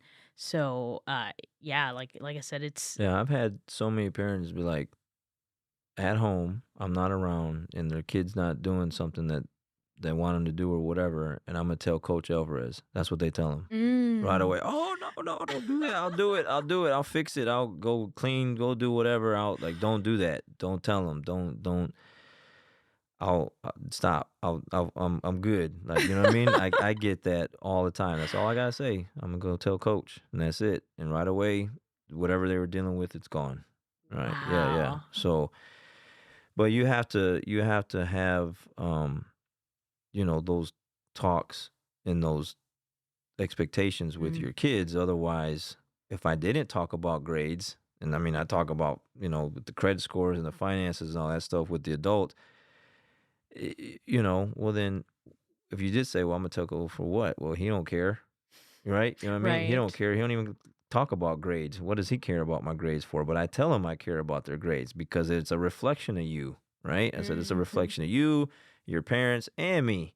You got bad grades. That says something bad about all of us together, Mm-hmm. right? Right. So, oh, I don't want to make coach look bad. I don't want to make my parents look okay. Well, you got to put it to them in a different way. But I'm talking to them about that. I let them know that is a difference maker. But if I never brought that stuff up, if their parents threatened them with that with me, it wouldn't even make a difference because I don't talk about it. I wouldn't, but I do.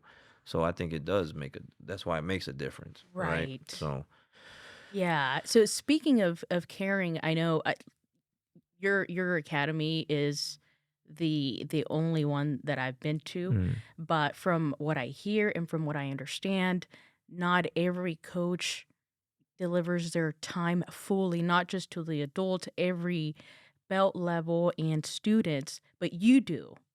So why did you just knowing that other professors, other coaches, speaking of other coaches don't do that. Why do you choose to do that in your academy to give all your time to spend time with all of your students regardless of their belt ranking, mhm. regardless if they're adults or kids, and you give it, and not just the time that you spend in class, but the time you spend outside of class, Mhm. after class, at night, Mhm. texting, etc. All the extra work, all the extra work that it's not required technically, but you do it, I think or is it required to no, for it's you? what You know, I think like why do you I choose to run your academy I that choose way? to do it because I feel like people need there's not enough of um what I'm doing out there. Like there's it's always the narrative of like uh I don't know how do I put this? Like you got to have someone you can come to that you know that you can like depend on for things. So like if I'm complaining, whining, moaning, crying about my life and life is hard and life is like this and it's like, man, like my car broke down or man, I don't got no money or man, I'm just like life sucks and why would anybody come to me for help Mm, with an attitude like that, mhm, right? So I don't talk like that. And people say, "Oh man, you got to tell your feelings and you should let your." I'm like, "No, I don't tell my feelings. I don't believe in that. That's just me. I'm not saying that you shouldn't, but mhm, me personally, I don't feel like as a man, like I don't feel like I should do that. I feel like I had like my grandfather, my grandpa Vic, grandpa Mo, Moses, men from back in the day, like they didn't do that. Like my mhm, grandfather, I didn't see them doing that. Like I'm not gonna do that. And if I did do that, would people really want to call me and like use me to like help pick them up, right? Because you can get that anywhere. You can get mhm, that from your friends, man. You can go. That's what people do. They just have pity parties all over the place. So I have to be the one that's going to carry that weight in everyone's problems um, for them. And I just accepted it a long time ago. Like, I'll just be that person. I'll go home and I'll be like, damn, man, such and such going through this. So and so is going through that. Like, I mean, bad stuff. Like, stuff that was out of their control, stuff that just life just dealt them some crappy things. And just like, man, like, I can't believe that happened to their wife or their kids or whatever the situation is. And I don't know.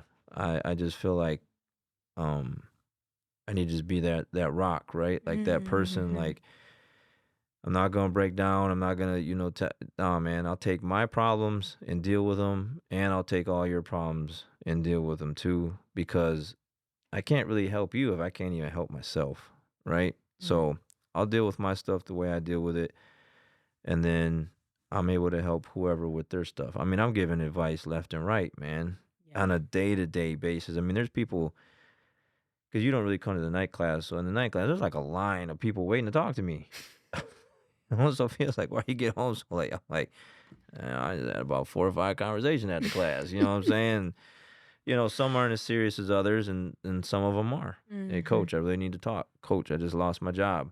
Coach, I just got a divorce. Coach, you know, whatever. Life. And it's like, yeah, man, let's, and so it's never, because what someone told me one time, like people need to be coddled, and I'm not there for that. I'm not there to coddle anyone. I'm there to help people. I'm not gonna sit you Mhm. on my lap, so to speak, Right. and tell you it's gonna be okay. It's gonna be okay. It's just what are we gonna do next? Mhm. It's a crappy thing that happened, and then how are we gonna deal with it, right? Right. Because there's no other solution to it but to like figure it out. Like, Right. and we need to figure it out. You need, and so yeah, I get Facebook messages, text messages, emails, whatever you want to call it, phone calls, and parents, hey, can you talk to my kid? Hey, Mhm. can you help us out here because we can't seem to get through. Maybe you can get through, and I Wow. gotta drop what I'm doing and go and do that kind of Yeah. stuff. It's taxing to say that it's not. It'd be a lie, but I accepted that position for me um a long time ago to where it's like, yeah. And so my wife, that's why she'd be like, where you don't show no emotion, you don't show this, you don't show that. I'm like, life is hard, man. Right. Life is hard, and it's tough, and you have to.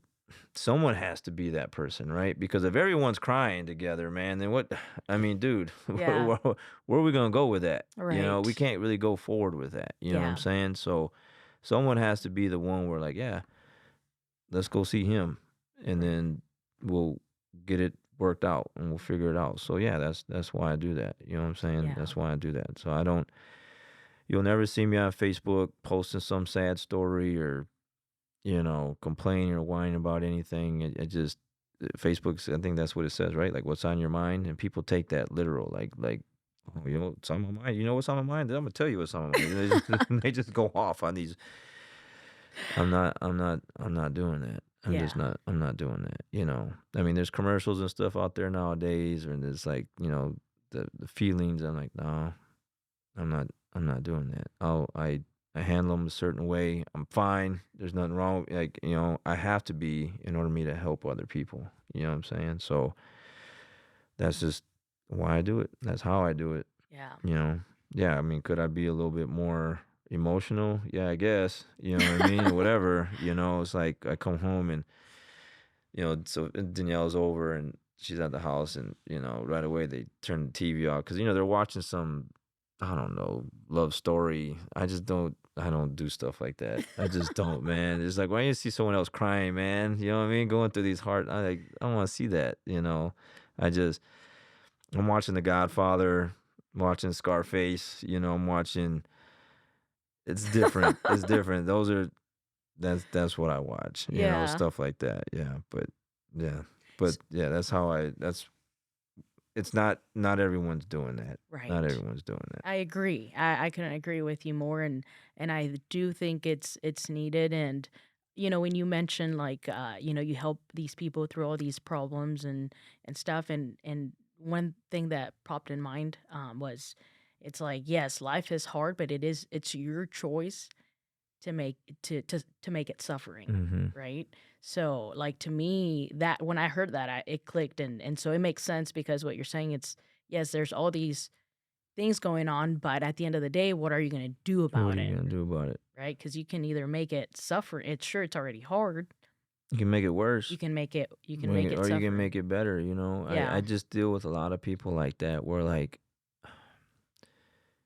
people really do need to be tougher. They need to be more emotionally tougher because at the end of the day, it's just not gonna get easier until you do get tougher. Mhm. It's just not. Like life is man, people die, your animals die. I mean, I had 5 pass away. I mean, that now emotional wise, like stuff like that gets me because man, I love animals, right? I love my dogs. I lost 5 of them, man. Got to put them to sleep, and it just that gets me, right? Like that Mhm. stuff will there get me. Your family members pass away, like just shitty stuff. Sorry, Right. stuff No. happens, right? Stuff Mhm. happens, and man, you can just there's no running from it, Mhm. And I guess I learned that a long time ago. Like back to the thing with the street thing. Like I I'm still living with my parents' house. I can't move. Yeah.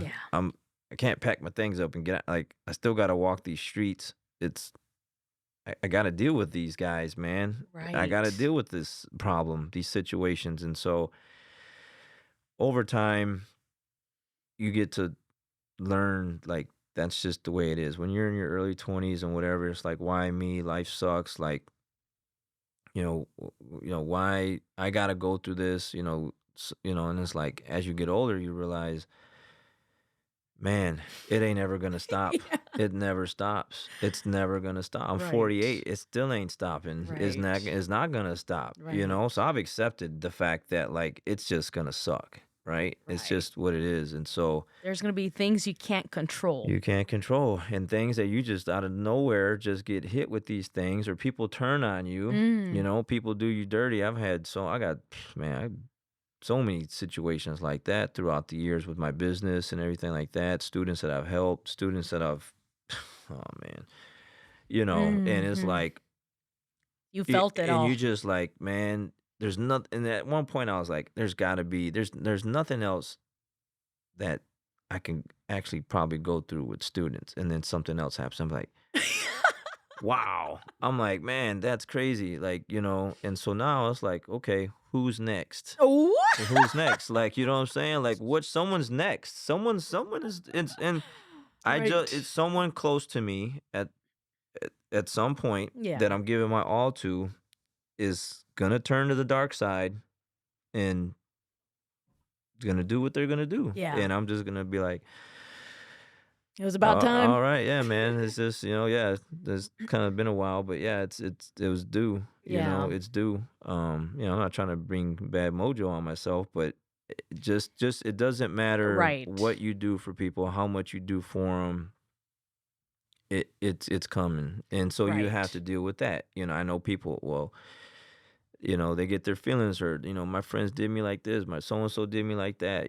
So and so's, and I'm like, they're talking about me, and I'm like, man, you got it easy. They're not even talking about you in social media like they talk about me. You know what I'm saying? The things that they Mm. put out there and stuff like that. Like, you just leave it alone and you just keep it moving. You know what I'm saying? So when these things started happening at first, what was your thought process at the time and how did you handle it? Well, the thought process at first was like, man, you know, um, I moved from a place where like, and it wasn't like not everyone liked me, but I had people that didn't like me, right? And I didn't like them, and then that's where stuff would happen. And then you move here and you do jujitsu, and you find this beautiful martial art, and meet all these great people, and then you're thinking that nothing like that would happen, right? Like you would Mm. think like, oh yeah, your friends and like other people like turn their back on you and do things to you in other life things areas, but not jujitsu.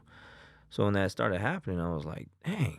I'm like, because you do want to be liked. I'm putting my all and emphasis Mhm. into this stuff. I'm helping people, doing all the things. I'm giving my all to everyone, man. I'm going home late. I'm just, doing, Right. whatever. And in the beginning, it's kind of a shock. Like wow, man, I just didn't think that would happen in this space, right? Because this is a Mm. good space. I Mhm. think jiu-jitsu is like it's a great thing, man. It's an awesome thing. It's like my happy place. Mhm. And then someone comes in and messes it all up, and I'm like, damn, like that's all right. Well, New world to I'm like, discover. okay. So Okay. then you learn as you go, Mm. and you learn how to deal with the situations, and they start to become more familiar. Like, okay, you see it coming, like everything else. Like, all right, you see patterns, right? You see, Okay. okay, so I'm good with people watching. Like, this is what I do. I just from a long time ago, I just you just study people's behaviors and stuff, their movements and stuff. So Mhm. things that they say, and then you just start to realize, like, okay. All right, I've seen that before. I know Mhm. that's coming. And then it comes. And then it's like, all right, well, hey man, I really appreciate time. We've been together if we're able to talk. Some people will leave and we don't speak, right? And then some people will come in and they'll talk and I'm able to say, hey, it's great training with you. It's just got to part ways and, see you around. Hope it's all good when we see each other kind of thing. Sometimes it is, sometimes it isn't. And if it isn't, hey man, it's all good. I've been down this path before. You know what I'm saying? Mhm. So I'm not gonna cry about it. I get my feelings hurt about it. I'm not gonna, go seek help, go talk to some. You know what I mean? It's just part of life, man. The humans are humans. It's just Mhm. you just naive thinking that in jujitsu humans don't do human things in jiu-jitsu. How dumb is that? That's my fault, right? Like, they're Mhm. humans, man. They're humans. People are humans. They're gonna do human things, and Right. they need you for as long as they need you, right? Right. And they're loyal to you for as long as they need you, and then after they get to a certain point and they don't need you anymore, the loyalty stops. Not Mm. for everyone, but for some. Mhm. So, Excuse me. you know, it's it's it's It's a just learning skill, it's you would just say. yeah, it's definitely a skill that I've developed just like you would in anything else. I'm just like, I've been through this already, right? Like jujitsu, like you can just put it all back and you just like, okay, well, Right. I've been in the mount, I've been in the back mount, I've Mm. been stuck in this position. I know what that feels like. I've been here before. All right, And you can cool. already feel when it's Yeah, coming. yeah. So it's like, Yeah. it's like whatever, And so I try to help Danielle out with that. Like she, or whoever, and like, hey, expect certain things to happen, man. They're gonna happen. Don't. It's gonna be good for a little while, but it's coming, Yeah. and that's just the way it works, right? It Right. rotates. You got a nice easy path for a little while. Life is good, pretty. Just like, man, this is good. Hey, the storm is coming, It's but like just the like it changing comes, it's gonna seasons. leave, right? It's gonna leave. Right. So, but that takes time as you grow as an adult, as a person. Mhm. The more you're on this earth, you just learn more things, Right. right? I'm 48, so I've been here a little while. So I've dealt with a lot of people, and especially in jiu-jitsu, I deal with people all the time, right? Right. So like Carlos, the Carlos Rowe guy, the one that's right. So Mhm. we're talking because I was telling the class last night. I'm sending out all these messages. Some people will respond, "Hey, coach, yeah, man, I'm going through some tough things, this, that, whatever. Hey, come back to the mat." Some people respond to my messages, and then some people won't. And I just told the class last night, like, "Hey, if it ever comes to the point where like you don't want me messaging you and you just need your space, then let me know so I can stop bothering you, right? Because that's what I'm doing. I'm bothering you now at this point." And there was a new guy trying out the class last night. And he says, so we go 1-2 break, and people are breaking off. They're drilling the moves and stuff. And he says, hey, come here. And he's like, hey, what's going on? I'm thinking he's about to ask me for help with the move. He says, I want you to call me. You're not even a student yet, bro. Like, you know what I'm saying? You're not even on my team yet. But he's like, I would want you to call me. And I was like, cool. I was like, bet that. Like, you know what I mean? Like, you come up MIA for a little bit, life's happening.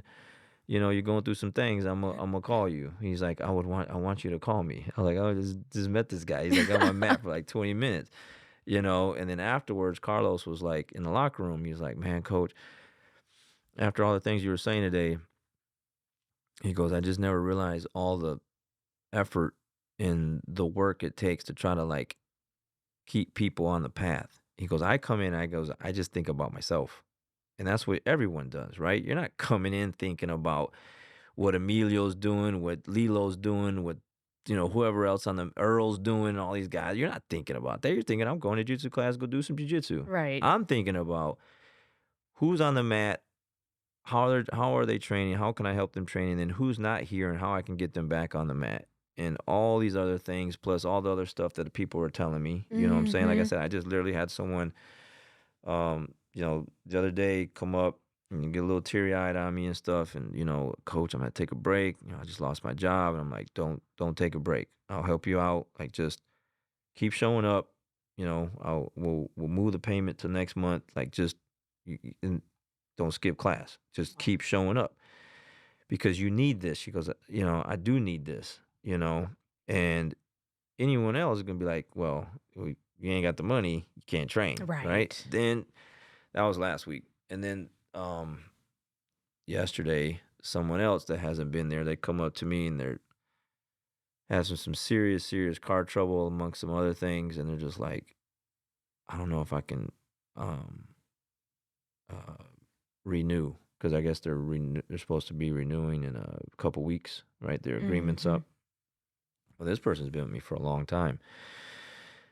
And I'm like, look, man, I'll help you out. Like, just same thing. If I got to, I'll just, we'll just have you skip one. That'll help you a little bit, give you a little cushion, get you on your feet a little bit, I'll help you with that, right? Mhm. But they're struggling with like some relationship problems, some this and that problems, some car problems, and I'm in a position to help them, so I'm going to help them. And then someone else comes. I mean, it was like I said the other night, there was like a line of people, and it's like I'm just standing there thinking like they're coming to ask me about techniques, like how to Yeah, help them with a move. right. They're not in line for that. They're in line to help, like ask me to. They're not there to ask. They're telling me that they have a problem. They're not that Mhm. they're coming for a handout or they're coming out to ask me for Right. anything. I'm just offering that Yeah. as a as a way of trying to help someone. But like I said, if I was an emotional wreck. I wasn't emotionally stable. I didn't Mm. have my stuff together. I wasn't, you know,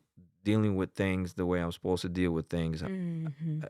I'd be like, dude, jo- yeah, what else is new? Like, I got problems too, bro. Like, you know what I'm Yeah, saying? You know what I mean? right. But that's not how I approach it, right? Right. That's not how I approach it. So, you gotta have to work on those things to be able to help people Yeah. with those things. So, lately that's just kind of what it's been like. Sometimes it'll be quiet for a while, and then sometimes it'll be situation. Because I was Steady. told something like that a long time ago that your life changes every 4 to 5 years or something like that. And coming to teach jujitsu, we've hit 15 years now as a business, and I've had so many people rotate through those doors, and I come to find that pretty true in the fact that yeah, people start having kids. People will get divorced. People will get married. People will lose their job, get a new job. Go back to school. You know what I mean? Like Right. life changes, and you're not going to be the same since in the same position you are right now. 3, 4, or 5 years from now, Right. and so that's the biggest struggle with jujitsu is like it's a long journey from white to black Mhm. belt. So a lot in your life is going to change, and I see all that as a Mhm. coach. Some people will fill me in a little bit more than others, but for the most part, I can see a lot of things that are happening, and I watch people change Mm. and grow, and unfortunately, some people fall apart, Mhm. because they can't handle the situations that they're in. Um, you know, but coaches like me that have been doing it this long see all these different people go through life changes like that Mhm. along with my own, Right. right? Along with my own changes and the things that I'm going through. So, um, yeah, it's a lot. It Yeah. ain't it ain't just jujitsu. It ain't just jujitsu. Yeah. Exactly. Yeah. That's even me not knowing what I know now based on what you shared. I mean, I know you've always been there for your kids, but just and students, but just thinking about all this extra time that you are investing in your students, in your community, and there's an expense, right? Like you may not have the chance to eat dinner with your wife, Mhm. some nights or most nights, so there's a time there that so it's not just the business, right? You have to sacrifice Mhm. things. Mhm. So, as a student, I appreciate that. And it shows really, even though you someone that doesn't somebody that's new, say, coming to the academy, I think it's fairly I think you can sense, the environment, the community you've built inside your academy, and so it shows. It shows if it shows it feels. So I thank you for Mhm. all the time and advice and just being there regardless. I mean, you're there 120%, like Mhm. more, Yeah, yeah, yeah. it's it's Yeah, it's you actually you very impressive. yeah, you've been there where like, I've had to have some conversations with the class because of some of the guys. It's not really the ladies. The ladies are tough. They're tough on the mat and they're tough, pretty tough in life. You know. Some of the guys, they fall apart on me, and jujitsu is supposed to help you like learn how to deal with those things. And so I'll say things after class in reference to a lot of that stuff, like with basically everything we're just talking about, because you got to have those pep talks with people, man. Yeah. Some people might not like those after the mat, speeches and stuff, but I'm only saying it because of what people are showing me, Right. right? If everyone had their stuff together, I would never have to say anything, right? You know, Right. but I would say I would say for the most part, there's a lot of people in the academy that are doing really well for themselves. But there's another big portion of the school that is not. They're not, and that's why they're there, Mm. right? That's why they're there. They're there because they're looking for a different outlet, a different space, in a different place. I just had this guy come up the other day, man. He's only been there like a couple weeks. He's like 25 years old. He's got family, and he's like, "Man, coach, man, I just want to say thanks. Like, I already started changing my eating habits, got rid of some sodas, and I'm starting to let go of the sweets." And he goes, "Man, I'm starting to lose weight." And he goes, "Man, my family's already like, they're like following suit. Like Mm. they're on board with that, And I'm like, well, yeah, I mean, you're the man of the household, you got kids, they're gonna look, you're their hero, you're their dad, they're gonna look, what are you doing? They're gonna do it. You know what Right. I'm saying? Whether it's good He's or a bad, model. that's what Hmm. it's gonna do. And I said, man, just imagine a couple months from now. I'm like, you just started and you're already coming up and saying these things. Just imagine after the summer, by the end of the year, what kind of different person you're going to be. You see what I'm saying? Yeah. So some guys, some women, they come in and they're good. They're in a good space. They're doing good financially, health wise, everything like that. And then some people, they come in and they're a wreck. Hmm. And they're not used to hearing what I say. Right? And they're Right. just like, oh, this dude just said what he's like calling me out. I'm not saying anyone's name, but if the shoe fits, wear it. You know what I'm saying? Yeah. Kind of thing. So, it, I'm only saying what I see. You are showing me this area in your life that you need to work on, right? Yeah. It's just what it is, I I think one of the key things is the intention behind anything, right? So that's something that I try to pay attention, and I try to get even better at things. It's like, what is the intention?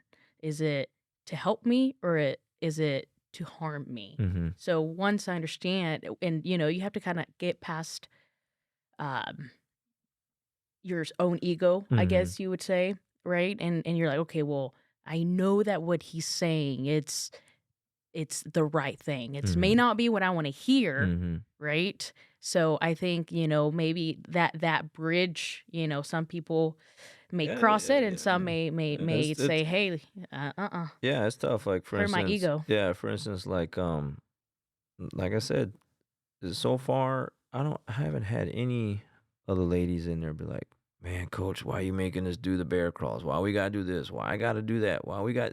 You guys don't question anything. It's the guys.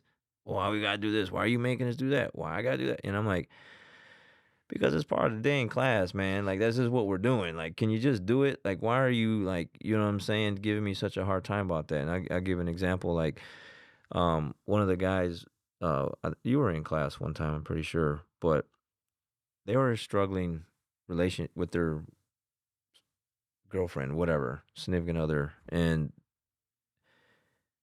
they were like emotionally like distraught, right? Like a wreck.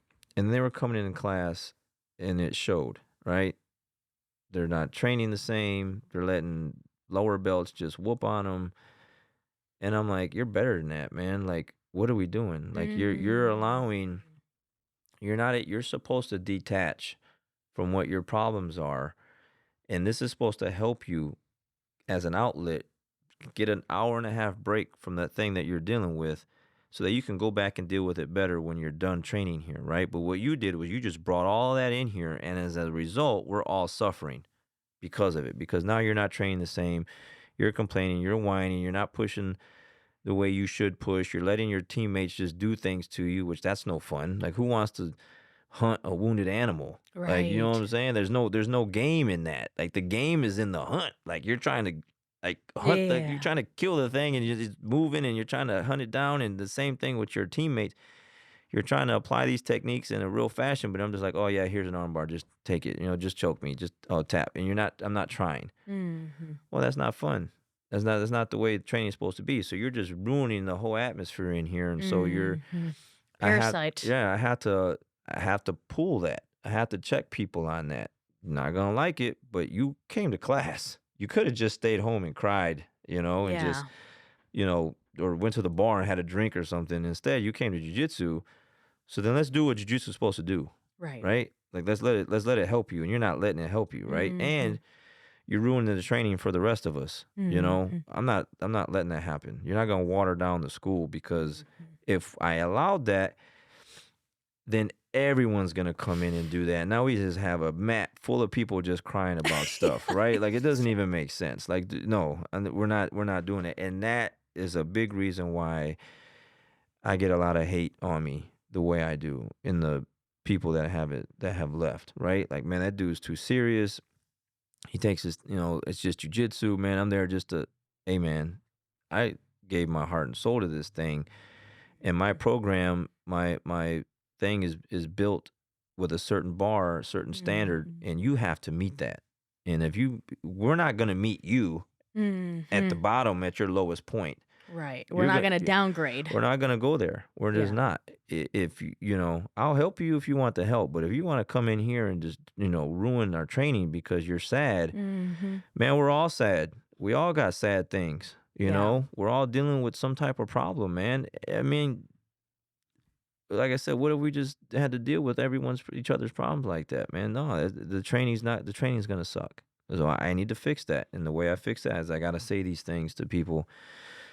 And yeah, man, if their ego gets in the way and they have trouble with that, um, it's just not the right place for them Yeah. because it ain't gonna stop, right? Yeah, and I think a lot of us would agree. A lot of the students would agree with what I'm going to say, which is, um, like, thank you for that because, I think if if I would go in the mat and there's everybody like crying and stuff, or like more so not the you go there to learn something, and then if you're taking in stuff that's diminishing your lifestyle, you'd probably look for another For place. another place. Like if Michigan would have given you what DFW I offers, you wouldn't have probably left. I wouldn't exactly. have left. There's no doubt about that. I wouldn't have left. Mhm. Cassie, you know what Cassie is, right? The brown Mhm. belt, yeah. So East. yeah, she told me a couple years ago because I was dealing with a handful of students at the time, and you know they were just making things hard for me or whatever. So I was just like, I told the class, I was like, look, if you guys want me to just water this thing down for you guys so that it's at your level, I'll go ahead and do it. I'll stop being who I am. I'll come in and teach class and I won't say anything, and I'm just not, but I can't give you my all though because that's not who I am. But I'll come in and teach, and I'll open the doors, and the classes will run on time, and I'll teach, but I'm not going to stay after and answer any questions. I'm not going to give you everything I got because you're not giving me everything I got. So we're just going to leave it at that, right? Mhm. And Cassie is like, "Hey, I come from Irving. I drive all the way over here because of who you are. And if you change any of that, I'm gonna go find another school." I was like, "Well, damn, cool." I was like, "All right, that's all I needed to hear." Because I mean, I was almost at that point where like, man, I Mm. mean, but to me, I haven't had that much problem lately. But a couple years ago, I was like, it was like a generational shift, man. It was like everyone's crying about something, man. I'm like, man, this is horrible. Like I'm dealing with too much in here with Mhm. people complaining and whining about the training. The training hasn't changed. This has been the same, right? It's been the same. It hasn't changed much since you've been there. It's been better. It's gotten better It's gotten even. better, right? Yeah. So yeah, so it's like, okay, well, like The expectations have been there always. always, right? Yeah. Yeah. And so, and I'm like, man, I'm like, man, what is happening to people, man? I'm not used to this. I grew up in a different era. You know what I'm saying? Mhm. And I did, and right. And Right. so now I'm dealing with these people that are growing up in this era, Mhm. and everything has to be their way, and they can't lose, and we need to have like, two first places, and it's like, man, that's not how it works, man. That's not how it works, man. Someone's gonna lose. And you need to Mhm. deal with it. And how you deal with it is you study harder, come to class more, get better, ask more questions, and And get and better. get better. And that statement of like, well, some people just want to be coddled. This is a grown person that told me that. And I was like, That's not why I started jujitsu, man. Like, you know what I mean? I didn't come here to like, I'll help you, but to coddle you, man, like I'm not gonna do that. No one should do that, right? Right. Like, no one should do that, like, and they started tearing up my program from the inside out, and I'm like, no, man, I gotta. But so those people are gone. There's certain Mhm. people that are gone. It was for the most part it was good to have the relationship that we had, but then sometimes it's just time to leave. It's Right. just time to leave. It's time to part ways and go off and do other things. And right now the school is great. I'm super happy with the way things are, and it's bigger than it's ever been. We have more. I have more students now than I've ever had, so I got more on my plate. But it's the kind of people that we have in there that are different than I had a couple years ago, right? I had people in there like literally splitting up my team from the inside out, man. Yeah. Oh, you don't like so and so? Well, I don't like so and so, so I don't want you to like so and so either. You know what I mean? Mean girl stuff. Yeah. I mean, I was dealing with teenagers that were doing that. You know what I'm saying? Mm.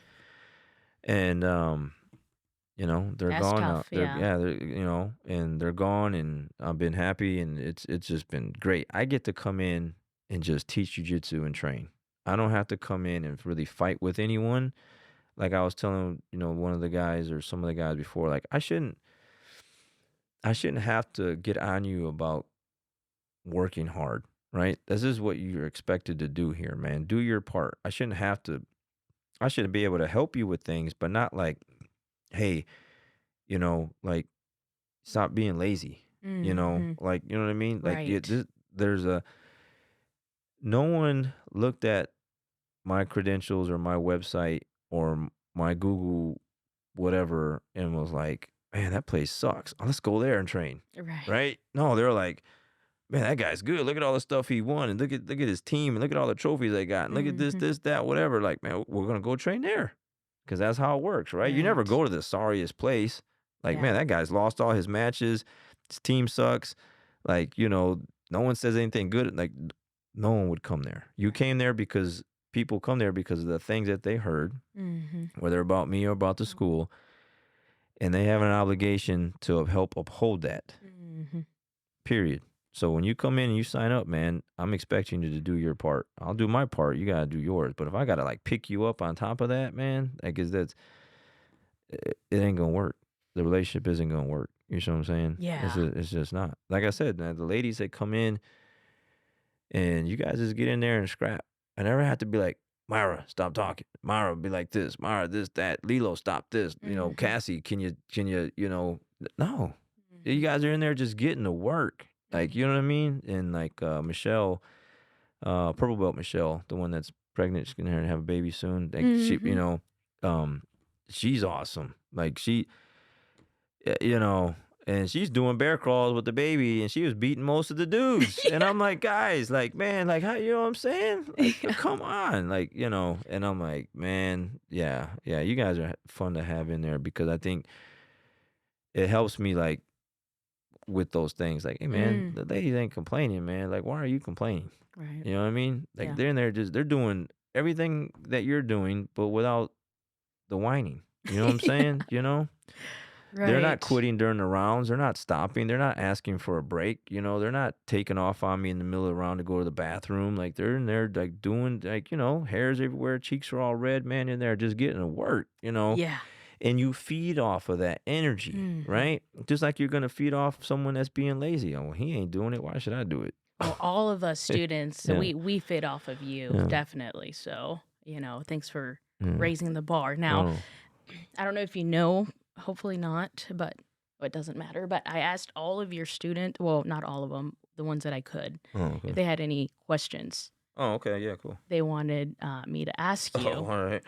So I had we've been going for 2:30, and I mean, it's been so good. And I still have like a lot of conversations or a lot of questions I would like to have with you, but I want to be respectful of your time. Okay, You yeah, have yeah. 3 hours. It's been 2.5 plus it's your wife's birthday. Oh, yeah, So I yeah. definitely don't want to eat up more of your time. I'm going to pull up some of these questions and maybe skip through the ones maybe we've already touched base on, but I even kind of divided them a little bit. Let's see. Do you want to know who asked the question, or do you just want to know the Don't question? matter. Okay. All right, let's see. We had a ton. Well, I kind of like sorted them out on like mindset and strategy and Mm-hmm. business and what Oh, people were okay. Yeah, yeah, asking. yeah. So, mindset was a very popular topic. So, I'm going to go ahead and jump there to the mindset. I think people are hungry for mindsets, for a good mindset, for a warrior mindset. Um, so okay, let's go here.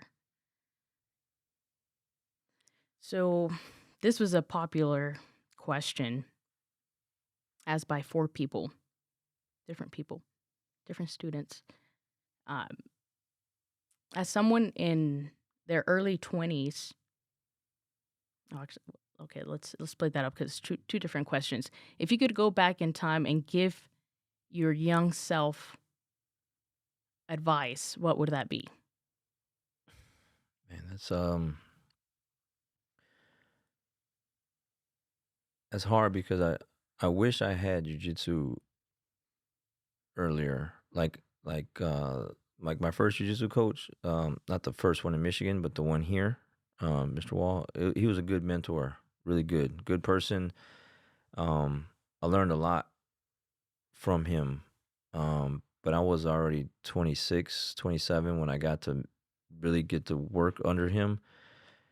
I wish I would have had someone like that earlier. Mm, Would have changed a lot of things because um I didn't have martial arts. I didn't have jujitsu like that back then, right? So I'm just lifting weights and you're just doing what what you you're kind of can. lost, man. You don't really have anywhere to, and then when you got jujitsu and you have a mentor like that, you have some guidance, right? You have like a Like a map. yeah, you got like some help. That's why you were asking me earlier, well, who'd you look up to? I'm like, well, I didn't have anyone until I really met him Mm, to where he really kind of set the tone for like affirmations. I didn't know what those were, mm, I didn't know what the word meant, never really heard of it. He would have messages up the week on the board, and so that's where all the positivity stuff comes from. I was like, this is a whole different world, man. This is some good stuff. Like, I was dealing with a lot of stuff, like most people do now, but without the mental toughness part, right? So Discipline. I started learning about all these affirmations and positive thinking and stuff like that. And so I wish I would have had that back then, but I didn't. So, you're kind of like a lost individual just kind of doing what other people do because this is what other people are doing. You're drinking, Mm, hanging out, lifting weights, doing dumb stuff. I don't know, just not really being all that productive, right? mm-hmm. Um, so yeah, when I was in my earlier 20s, I think I could have been a lot better as a person if I would have had someone like that at an earlier state. I mean, Mm-hmm. luckily for me, I still met him at 26, 27, and it wasn't until we got to really a year or two into it where it really started to like kick in. It's like someone that comes to me for jujitsu and they're not really like a troubled person, but needs some help in some certain areas. It ain't gonna happen in the first 30 days. I mean, with this one guy, it says already changing some health things and stuff like that. But um, I wish I would have had uh jujitsu and a jujitsu coach like that, a real mentor, because I'm basically giving back in a way like the way he gave to me to my students because he wasn't just a coach. I had a lot of coaches, right? Mm, Basketball coach, baseball coach, I mm, bowled, bowling coach, like uh, uh, a boxing coach was good. My boxing coach was good, but he still didn't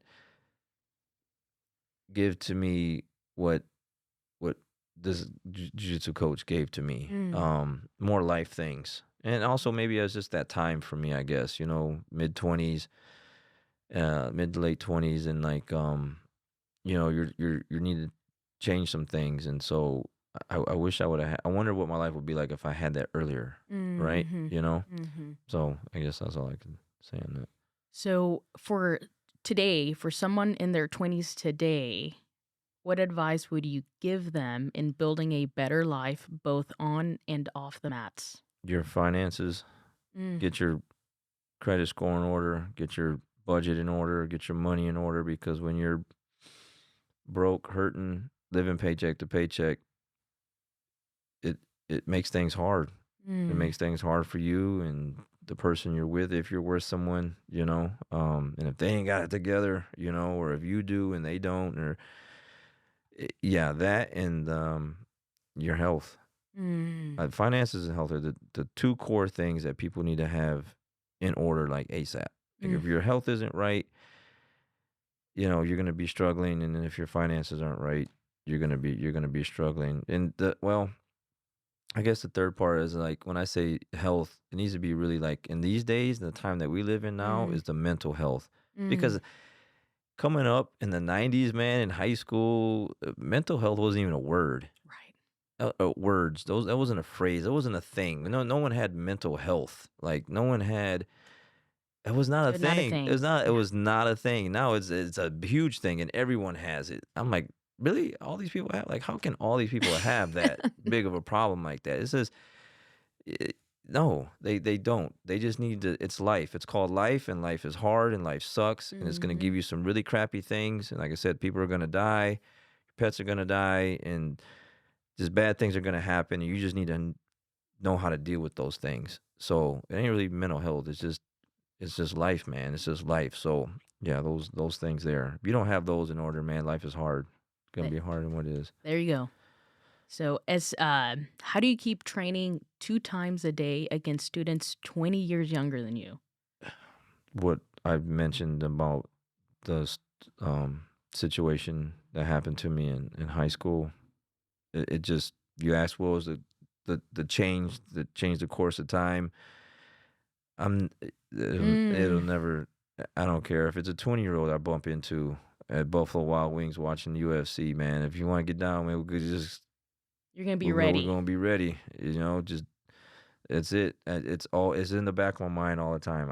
I have to be ready. It's on the board of our rules that we have in the school. I think it's number 9. Stay ready. Mhm. Just be ready, man. Just be Mhm. ready. So that's why I do it. Mm. Yeah. How do you manage training consistently when you have family, work, and other obligations? It's like breathing. It's like brushing your teeth. Mm. You know, it's like it just has to be there. It can't. And once I made that decision when I moved here from Michigan, and like I said, it didn't matter. My mom would, hey, mijo, I made dinner. You come over. I'm training tonight. It's jujitsu. Like, really, you just gonna not gonna come eat your mom's cooking to go to jujitsu class? That's a sin, man, in Mexican thing, right? Like your mom's made you dinner and inviting you over, and you're skipping it for jujitsu.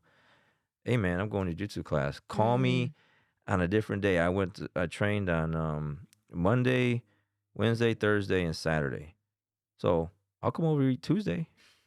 I'll eat Friday, right? You know, just don't call me on those days. And so with that mindset, nothing gets in the way of my training. Nothing. Yeah. Okay. Great answer. So, um, some of these are kind of redundant. How do you stay motivated and not lose sight of your why? Mm, I guess I've always just there's a little video that I got out there that kind of floats around out there, and it's just me talking about like I left General Motors, good paying job, insurance at the time. You know, we had the best insurance that you could have at the time, and I'm like, I'm gonna give all this up. It, I'm going all in. Like, there's no half ass in it. There's just no half step in it. There's just It's everything or nothing. Mm. So that's what everyone gets. Everyone gets from me everything, and I give everything. And there's just no other way to do it, because if I'm gonna do it a different way, then I should stop doing it and go do something else. Mm. So that's just the mindset with it. It's so easy. It's just easy for me to do what I do. It the same shakes every day, the same vitamins, the same this, the same yeah, but it's what needs to get done for me to be where I need to be. And so, you know, the bar set high. I expect my students to be a certain, good at a certain way. The schools looks a certain way. My jujitsu had to be a certain way. I didn't want to just open a school and there's nothing wrong with that black belts that don't compete, but I didn't want to be an average black belt that didn't compete, that had a Mhm. school. I wanted one with a certain kind of accolades. I wanted to be the one to where, like, if you wanted to do what I've done, then go to Japan, go to Brazil, go to London, go to France, go to Italy, go to all these places and win and go do all the things that I've done. The bar is set very high for anyone that wants to Mhm. follow in my footsteps and try to beat me. Yeah, go after it, man. Let me see you Beautiful. do it. Right. Yeah. Okay, so we know that BJJ or Jiu-Jitsu has taught you so many lessons, but somebody wants to know the biggest lesson Jiu-Jitsu has taught you, The biggest lesson I would say is just or be, impactful, I would say. just well, the lesson would be mental toughness. Mm, You have to develop that mental toughness on the mat. But see, I wrestled also, so that helped me develop it as well. Because wrestling's hard. It's just as hard, if not harder.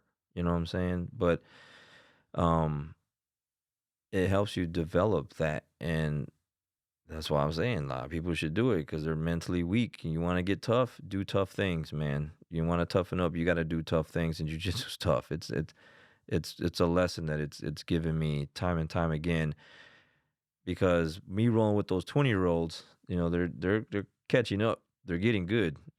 I got good students. I got tough guys to roll with, and it's not easy. It's not mhm, easy. So I'm making it hard. I could easily roll with other students, and right. make my life a lot easier on the mat, Or not or roll. or not roll. But I want the problems. Mhm, I want the problems. I want the difficulties that these guys bring because they're making me better, and I know I'm making them better. mhm, That toughness with each other is making each other better. So the impact. Man, it just made me a better person all the way around. mm, Without jujitsu, I'd be a different person. I wouldn't be the person saying these things to you. It's just there's just no way. There's no way. mhm, Without jujitsu, I don't have that superpower, man. I just don't. I don't. I'd probably just be just an average person, man. And I don't believe I'm average. I just think I'm not because of jujitsu. It's impacted me in that way to where, like, um it's made a huge difference. It really has. mm. Yeah. What inspired you to become a coach, a jiu-jitsu coach? Um, I'll be honest. At first, I hated my job. I just wanted to get out that job. I hated it. I just wanted to teach jujitsu. And then it wasn't until a little while later after that where I was like, it's not really about that, man. It's really about the people. Mm, It really is. It's really about the people. It's really what jujitsu is. It's about the kids that are dealing with bullying. It's the kids that are in broken up homes. It's with kids that are dealing with whatever they're dealing with, the teenagers, the adults. I didn't know because as a student, like I said, when you go in, you're not really talking to your teammates about their problems, right? right. Right? You're going there to train. Hey, all right, cool. I'll see you in the next class. I go there and these people are telling me their problems. And then it just started to become like all the time. I'm Mm, like, wow, man, and there's so many people going through some really hard things. I was on the opposite end. I was a student for all those years. mhm, Now I'm a coach. So now people are like, you're the guy that is on the walls. You're the guy on the you know um Facebook post, whatever.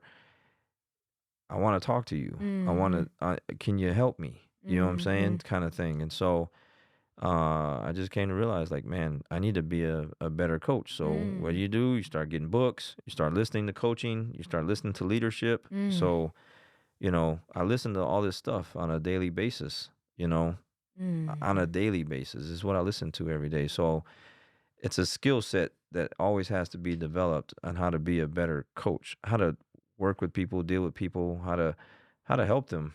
And evolve with the changing Right. Yeah, times. the times, yeah. Yeah, unfortunately. What is your proudest moment in jiu-jitsu? Oh, man, there's quite a few of those. Um, there's things inside of you where you just tell yourself, like, I don't know if I can go out there and do that. Um, I don't know if I can. I know I'm good, but I don't know if I'm that good. I don't know if I'm able to fly over there or drive over there to do that. Each championship that I've won, like in the Masters division, the gi, all were like kind of that thing. Like, I'm gonna go give it a shot. I know I'm good, but man, those guys are really good, man. Those guys are better than me. I know they're better than me. And then when you win, you kind of surprise yourself, like, Mm. "Yeah, I did it, right?" And then I was like, well, maybe I was luck. Maybe I don't want people to say that was luck. So let me see if I can go do it again. So I Mm. did it again. And I was like, okay, well, let me see if I can do it again because now the divisions are bigger. They're like 12-man division, 14, and now it's like 30-man division because, as Mhm. the years went on, more and more people were getting black belts and competing more. So then I did that, and then so I surprised myself in that way. And it's like, those are all, and the list goes on. Japan, I lost Japan 2 years in a row before I won the third year. You know what I Mm. mean? Those are long flights. That's a long way to go to lose before I won. That was a special moment. I Mhm. went to Australia by myself, no team, no nothing. Um, all of them really, they all have like a certain place of meaningful impact of like that battle within yourself of like, I know I trained hard. I know I ran. I know I worked out. I know I ate right. I know Mm. my jujitsu is good, but is it that good to go out there and beat these guys in this country, that country, here, there, whatever? You don't know until you go out and try it, right? And then when you do it, it's like, man, I Mhm. did it. So they all have I fought a lot of great guys, man. I have. And, I've lost to some of the best ones and I've beaten some of the best ones. And so, yeah. What are some of your proudest moments as a professor? Um, Watching students just go through, work through the things that they're going through. Like, if you want to talk like competition wise, I got a lot of those. I've helped so many students go out there and win, um, As a and professor, as a take go coach? as a coach, but like as a coach on the mat on a day-to-day basis, just I've helped I know I've helped a lot of people change their lifestyle for the better, Mhm. their health, their finances, even some that don't even train with me anymore. I know they're in a way better place because they trained under me because I helped them like fix their budget, fix the way they thought about money, Educate them. educate them in their health and their families are doing they're healthier. eh, so I don't really have just one because I have so many students over 15 years that I've had like a lot of great moments of working with Mm. so many people like that. Yeah, definitely. Well, that is amazing because you have all these great moments, it sounds like. So it's like you Hmm. can't even pick from one. No, you just gotta give me a student, give me a name. I'm like, oh yeah, Mm. yeah, man, shoot, yeah, man. We did this together, we did that together, we went here, and I helped them do this, and helped them, together. Me as a student, as a coach, and them as a student, Mhm. or whatever, or just watching someone go through like, man, maybe even sometimes where a person don't really feel like living, kind of thing. You know what I'm saying? And you help them work through those kind of things of like why they are important enough to like to be here, those kind of things. I've Mm. had some pretty, That's deep. conversations with people, man, when they come in and tell you things that you're just not even expecting. You're just like, Mhm. oh, Taken wow. aback. Yeah, I was just like, wow, I wasn't expecting to hear all that. You know what I'm saying? So yeah, it's a lot. There's a lot of people. You're talking 15 years of working with thousands of people. You know. Yes. What is your routine before jiu-jitsu competitions? What does your Mm, routine look like? it it's more like so I eat a thing like with dark chocolates and stuff like that. I get this trail mix, got dark chocolates in there. I'll go in there and grab a handful of that, eat some of that almost on a nightly basis. That's got to go. Um, you know, the pizzas with like the thin crust grilled chicken, just spinach, tomatoes, that stuff's got to go. Wine's got to go, whatever. Now it's just like a strict, egg whites, sweet potatoes, like, calorie, like watching, because, you got to make the weight. A lot more cardio. Besides that, everything's the same. Mm, Like I can compete tomorrow if I wanted to, and I'd be in you're shape ready. to do it, right? So not much is changing. I would just have to change according to the weight class because I would have to get rid of the extra goodies like Torchies, like, we go to Torchies and I'm having, whatever. And it's like, it's grilled chicken and, whatever, but still it's just whatever they put in your tacos and stuff like that. But I can't eat out, basically. I don't eat Mm, out anymore. I'm eating at home. Everything is hmm. cooked. Yeah. Yeah. Okay. There we go. Stay ready. Stay ready. Yeah. Have you ever faced any difficulties that made you want to quit? Mm, I've never thought about quitting. Mm, Only thing I wouldn't say quitting jujitsu, quitting coaching maybe. In that span of years of, like I said, dealing with certain people who are hmm. just like, I guess, entitled to, Hmm. or like, I don't know. Like, man, I don't know if I want to deal with people anymore. You know what Mm, I'm saying? But jujitsu, no.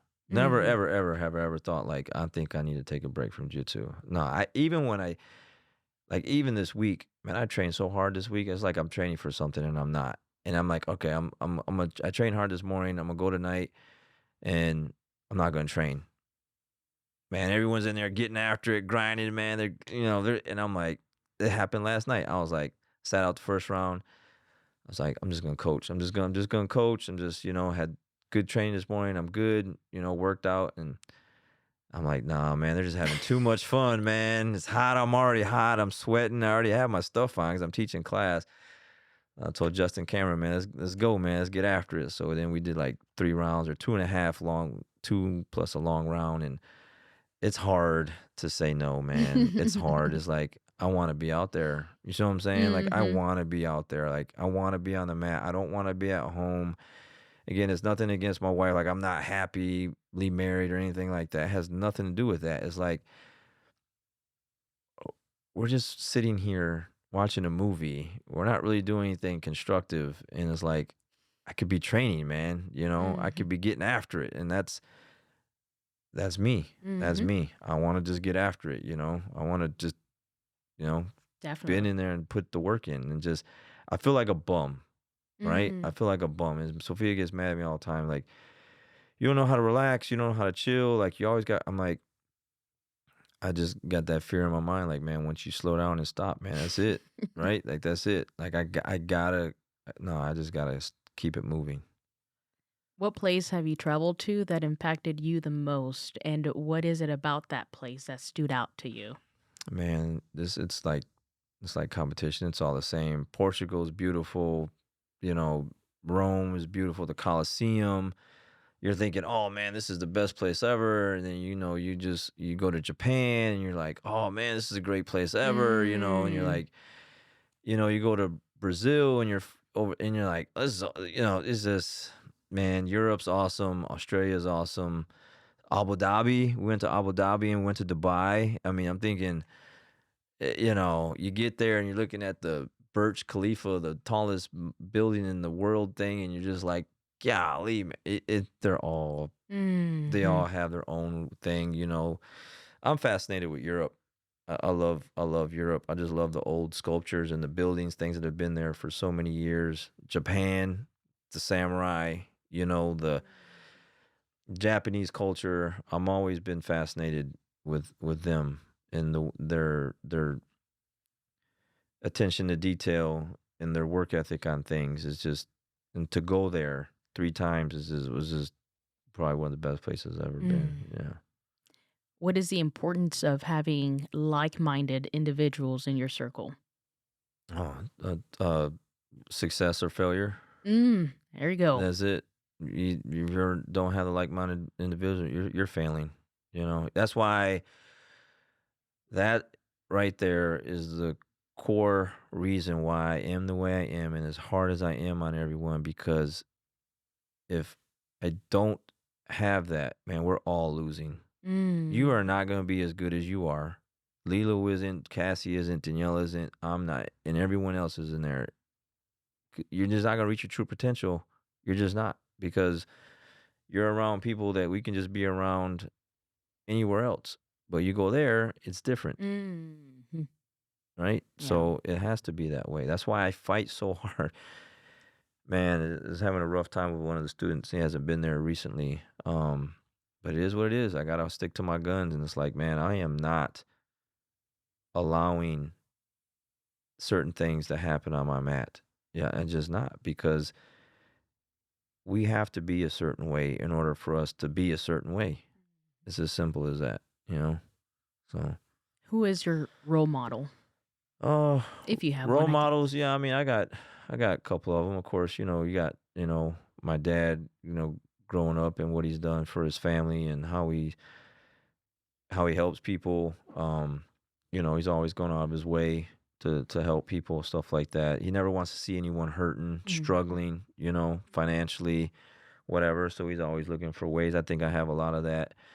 A good friend of mine, I don't see him too often, but like Brian Landine, he was a person, or is that, showed me different ways of like doing things for people, going out of your way for people, which I really started to kind of take a hold of that. Like, oh man, never seen anyone kind of treat other people the way this guy has. My other jiu-jitsu coach was a big impact. The first one, Mr. Wall, of course, the way he kind of laid the groundwork for um the like I said, the affirmations and stuff like that. The mindset. Because he always had those speeches in the class. Those Mhm. kind of things. Um, my other coach, Coach Bruno, he's a very competitive individual. He's win or lose, he's always getting out there, getting after it. Um, his mindset, we're very similar mindsets. Me and my current coach. I think that's why we've been together. I think what 11, no, going on 13 years now, I think already. So, um, because he's a no nonsense coach like me. We're very Mhm. similar in the way we think and the way we talk. Um, so that's one. Um, and I would say that's about it. Yeah. What inspires you to teach? Just helping people, Mm. especially now. Especially now, like I said, before it was like, oh man, I just want to teach people jujitsu, man. This is great. Like everyone should learn this stuff, man. This is awesome, right? But then it becomes, look how many people need help Mhm. mentally, physically, right? And Mhm. so, Helping people. um, that's really what it comes down to. That's why I said, like, I'm not helping people being at home on the couch. Mhm.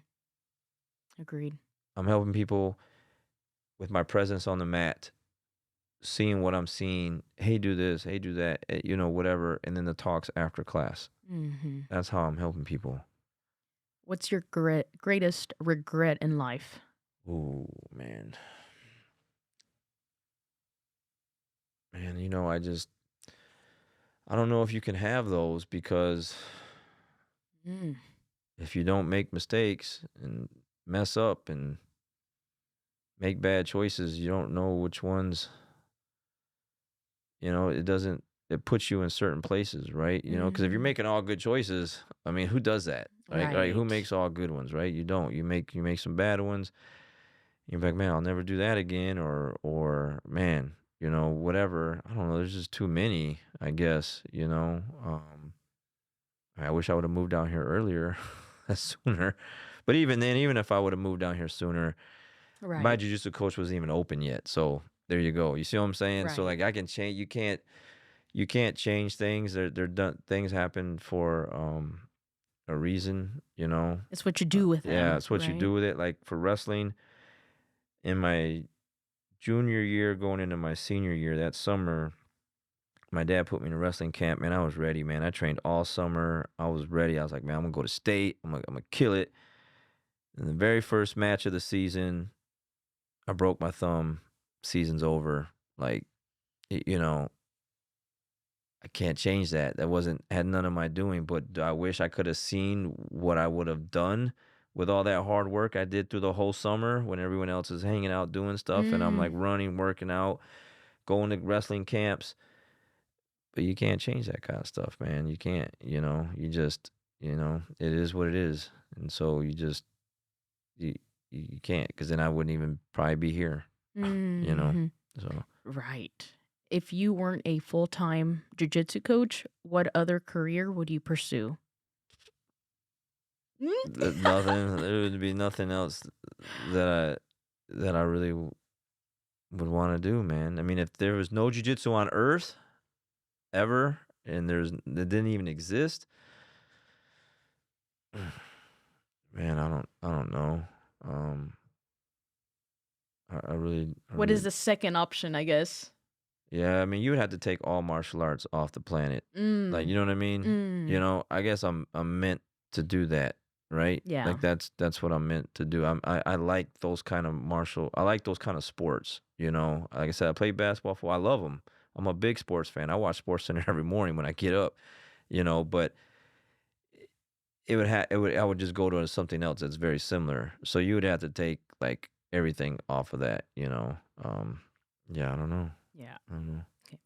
So, what mindset is needed to be a champion?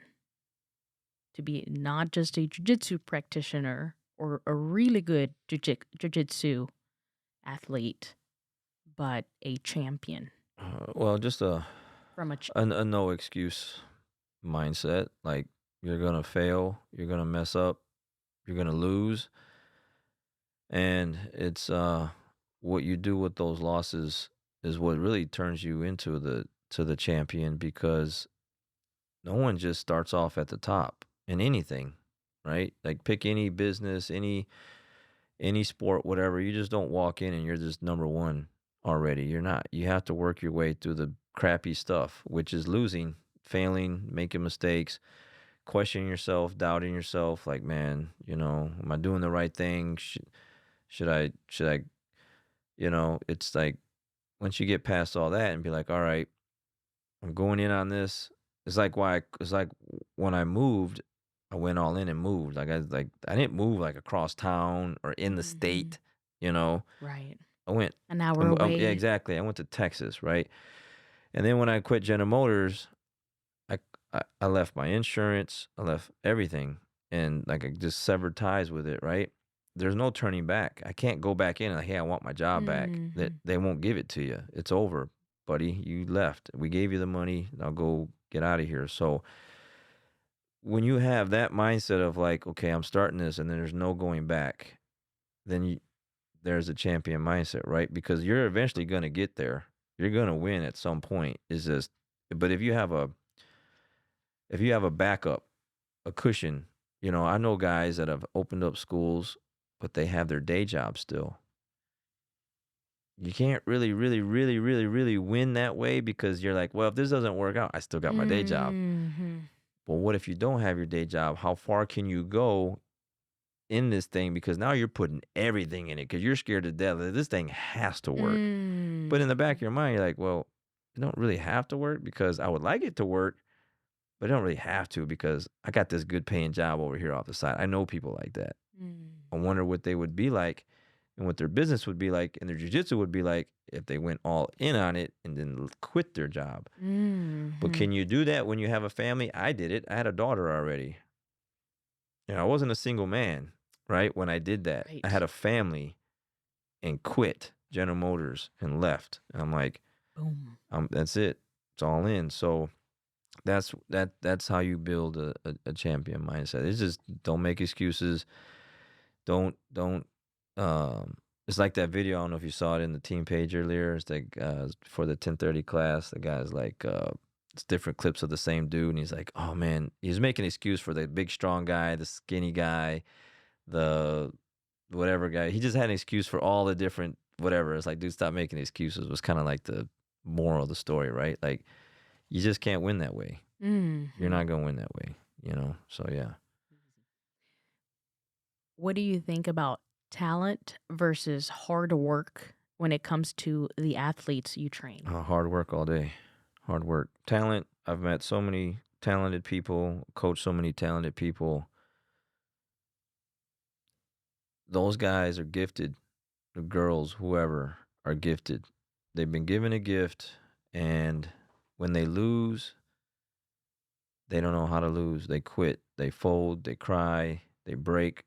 The one that's gone through all the crappy stuff first and just worked their way to the top already knows what losing feels like, already knows what being smashed is like, knowing what failure's like. They did the hard work to get there versus the talented one. I put my money on that person all day. All day. The talented one, man, just one failure. I've seen it. I've seen it. I've seen it so many times. I've coached these people. Gifted athletes. They're on a winning streak and they lose one time. Not the same person after that. Not the same person. Wow. Yeah. They're just fragile. They break. So Clear as water. Yeah. Hard work all day. What's your take on recovery from training, especially for us adults, students over 40? You don't have to be over 40. You could be 18 and sleep. Your body can't recover if you're not sleeping.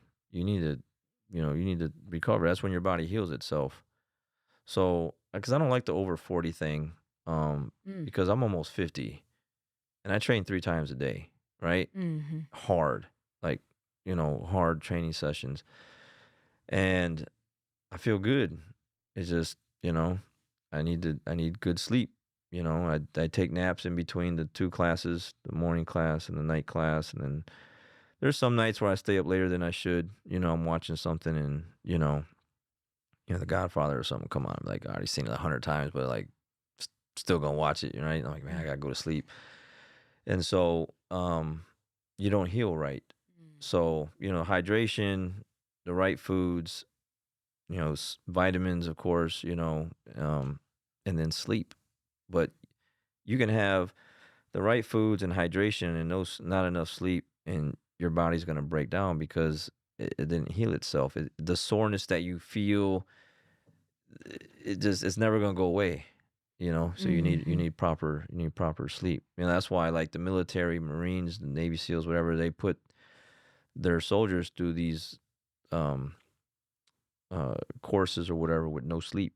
They need them to be able to think and react and still fight with little to no sleep in these hard conditions, right? Right. You know what I'm saying? So, it's important that you get that in order for you to heal, unless you're training like them. But Right. right. And I switched over to health and fitness topic, by the way. What's your workout routine outside of class? Monday, Wednesday, Friday, 3 miles a day. Now that my knee is better, I'm running again, so that feels really good, just to be outside and running outside. Man, I didn't do that for 7 months, I think, something like that. I mean, it was hard. I've been running since high school. I've been running since 14, 15 years old, since wrestling. Boxing right after that, so I've always been running. And then Tuesday, Thursday, Saturday is weight training, and then of course 2 training sessions a day during the week, Monday to Thursday with jiu-jitsu. So Friday night, like tonight, I don't go to class, and then Saturday night we don't have class, Sunday night we don't have class. So but besides that, it's 6 days a week. So 3 cardio sessions, and then the weight training, and then plus the 2 jiu-jitsu sessions. Wow. Yeah. How do you balance the physical demands of jiu-jitsu training with a need for rest and recovery to prevent injury and burnout? I gotta go to sleep. Like I when I take those naps, I mean, not everyone's fortunate enough to be able to do that, right? Like Hmm. that's just what it is. You get up and go to work at 7 o'clock in the morning. You don't come home till in the afternoon. You grab your stuff. You gotta go to jiu-jitsu class.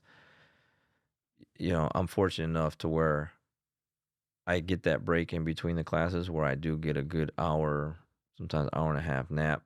Put the earplugs in, fans on, and and then I get up and I feel ready for the night class, ready to Hmm. teach, ready to train.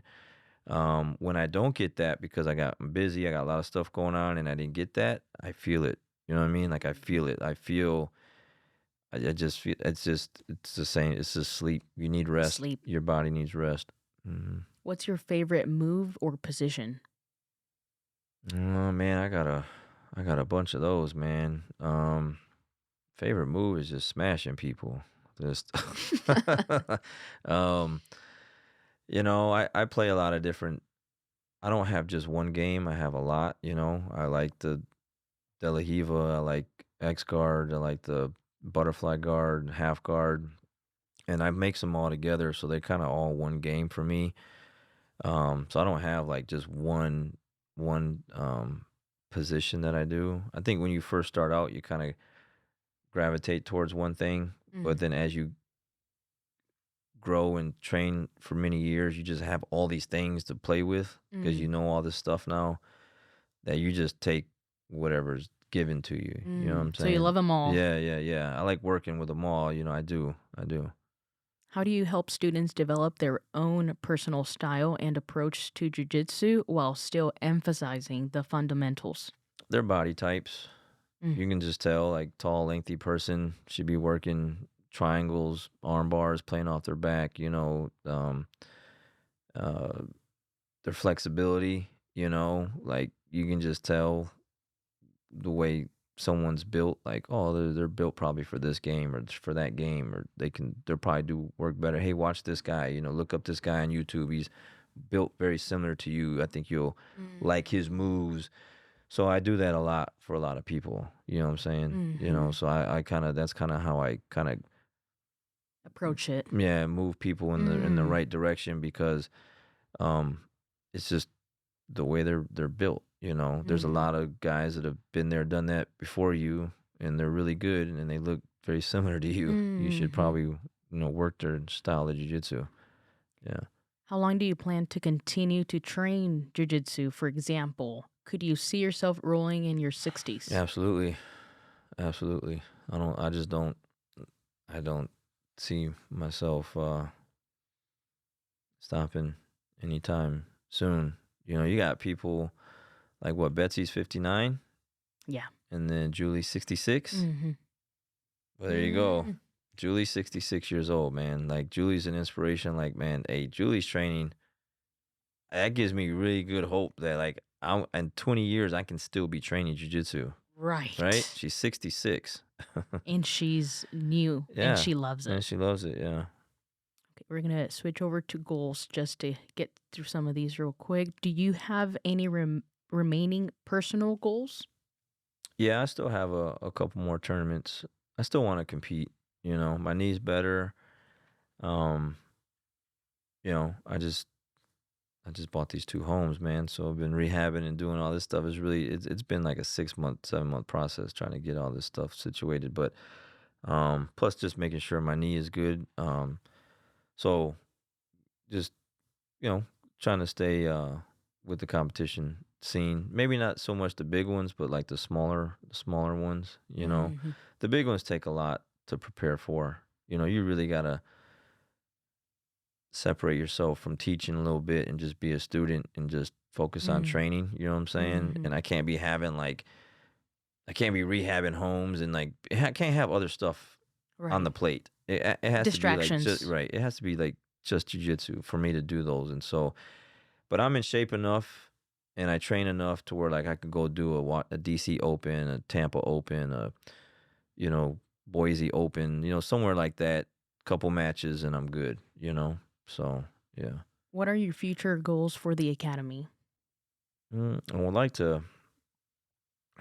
It's kind of like a love hate relationship with the goal, but I would like to buy a building, something that should have been done a long time ago. I just keep dragging my feet on it, but I really need to get to it and build my own building. Mm. You know what I mean? And have that and then just build it kind of the way I want it and just newer, more updated kind of thing. I think we have a nice place. Put a lot of work into that place, but I like to have something be my own, my Mm. own building and I'm paying myself for the building, not the landlord. Yeah. Do you plan on opening other academies? Mm-mm. I just I want one beast location. I'll help students or anyone else that wants to open up like under me, like under the name or like their own name. We kind of partner or something like that, but they would be running it, not me. Yeah, I can't be in two places at the same time. I know so many people that have tried to do that and they're just burning themselves out with Mm. both. You know what I mean? Like because hey, you see me here, but then the next time I'm over there, we're like, hey, coach, why aren't you over here? But yeah, I'm over here. Like, well, hey, I like you over here though. You know what I mean? Like Mhm. I can't do that. So Mhm. I teach. I don't teach Muay Thai, this, that, whatever. I teach Jiu Jitsu because that's what I'm good at. And I got one location because I want one great location versus two okay ones. You know what I'm saying? Mhm. Yeah. What's your wildest dream for the academy? Um, you know, I mean, I wouldn't say it's the wildest dream, but like a dream right now, I would like to have more competitors. I would like to be back out on the big stages, Pans, Worlds, Master Worlds, American Nationals, the big tournaments. I would love to have my students back out there again. Because we don't do those anymore, right? Mm. We don't. And I used to be there every year. Every year you would every year we'd have a team out there and we'd be killing it. Just I have it just it's just different now. When did that change? Mm, maybe 6 years ago, something like that. It just really just more people started to come in. They just really didn't want to compete. They just But when I first started, I don't know. Maybe I just got lucky. It was just the time. But the students I had come in, they wanted it. And Mm. when we went to Japan, we went to Brazil, we went to Portugal. Like we flew out of the country together, and we would go Mm. around the country together. We'd be in Vegas every year. Like, man, I'd take 10 people to California and compete at Pans. I mean, it was awesome. Like, and now it's just like we don't do that. And to say that I wouldn't want that or I wouldn't dream about that again, I'd be lying for sure. I would love to have my team like just go back out and kill it again. You know what Mm. I mean? Like just go out there. I know we can. Like I put too much into you guys to just hide it inside the school. You know what I'm saying? Mhm. It's so that would be a different the kids. I mean, you see all those trophies on the wall. When's the last time we had a kids trophy? It's been a long time. It's Mm. been a long time. We got great kids. I got a lot of kids. I got more kids than we got ever. Teens, everything. Why can't we just close the school down and go out and compete? Right? Mhm. I don't know. Yeah. Well, there's many more questions that I didn't get to. But I have every podcast I close out with one last question, which is your definition of happiness. What is that? What is that? What does that mean? Um, What does happiness mean? happiness for me is where I'm at right now. Like I can't think of anything else that I want. I mean, I um, yeah, I could have a nicer car. I mean, I got a new Silverado, I got a new Camaro, I got new Cadillac. I mean, I do want a Corvette, but I mean, Jackson got his Corvette. You know what I mean? I was like, man, I want to get one of those. But I get to train the way I want. Um, my finances are good. Just bought a couple extra homes. You know, just got to recoup the money that I put in those homes. Um, I'm healthy. I'm back to training. My knee is good. Um, family's good. I mean, Sophia's healthy. Danielle's healthy. There's nothing wrong with them. My parents are good. They seem to be doing good. I'm in a good place. I mean, I wouldn't change anything, you Mhm. know. I Living the just life you want to yeah, live. yeah. I built it. Like I Yeah. built it. Like I worked hard to get here. I could Mhm. be doing more, um, but then it would take away from like what I'm doing, The joy. you know. Mhm. So you don't want to get comfortable, too comfortable. I know that's a killer of success. Um, but at the same time, man, like there's a lot of people that do what I do, but they don't train the way I do, right? They got Right. other business. They got the jiu-jitsu business, and they have a guy teaching. Let's say KJ. Like KJ's teaching. He's me, right? He would take my place, and then I remove myself from the school, and I'm an offsite owner. I own the business and I run it, but I'm not there. Maybe I come in once or twice a week, say hello to some people, whatever, train every now and then. There's a lot of people in Mm. my position that do that. And they're doing other things and they got kids and they're at home with their families and I get it. That's cool. That's what makes them happy. But I've already explained that doesn't make me happy. Sitting at home Mhm. does not make me happy. And honestly, like going to the beach and stuff like that, I owe Sophia a vacation. We're supposed to go somewhere and she's on me about it. But I'm just trying to get past the stuff with these houses first. Once I get the other, tenants and everything, I got to take her somewhere. But man, I can do that like 2 days top, maybe three. I can only lay on the beach for so long and then just like have a drink and then like go in the water, cool off a little bit, then come back and then like, oh yeah, this is great, and then like, okay, then what about jujitsu? You know what I mean? Like, I need to train, I need to work out. You Mhm. know, um, th- That's that awesome. I can't. You hear these guys say, oh yeah, when I retire, I'm gonna sit on the beach and I'm never, man, that I don't know how I can't do that. I have to be active. I'm gonna be running. I'm gonna be working out. Working on my yard. You know, I got palm trees in the back. I got Japanese maples in the front. And I got my front yard's all nice. I try to keep my everything all nice in the front and the back, and um, you know, help my nephew and his friends. Get into this place, and I really wouldn't change anything. I'm good where Yeah. I'm at. You know what I'm saying? I'm not like, oh, I wish I had more of this or more of that. Could I change my situation with where we live and like my neighbor? Yeah, that'd be nice. I got the neighbor from hell kind of situation I've been dealing with since I moved in 2019, and it's rough. Mm. But I mean that's minor. But overall, I mean, yeah, I'm good. Love it. Yeah, yeah, yeah. I like. That's why I hope that the ones that are listening, like I think they take not all, but they take it for granted that I'm when I'm there Mm. because I could easily not be there, right? You know, Mhm. and you're just not gonna be as good if I'm not there. I mean, KJ does a great job, Danielle does a great job, Luis does a great job, Rennie does a great job, but it's not their school, right? Agreed. That's not their school. It's mine, Agreed. right? So, um, that's just where I like to be at. I Love it. like being on the mat. I'm 48 and I just don't want to sit at home in a rocking chair. You would just think like back in a long time ago, like someone that's 48, like they're at home, Right. right? Watching TV. They're done. Life's over. Like they're retiring. Like Yeah, they're not, right. they're grandpa. You know what I mean, or something. No, man. No, it's just yeah, yeah. I'm good with that. Yeah. Well, shout out to Sophia for her birthday. Yeah, yeah. Happy birthday. Happy birthday, and Yeah. thank you for your time.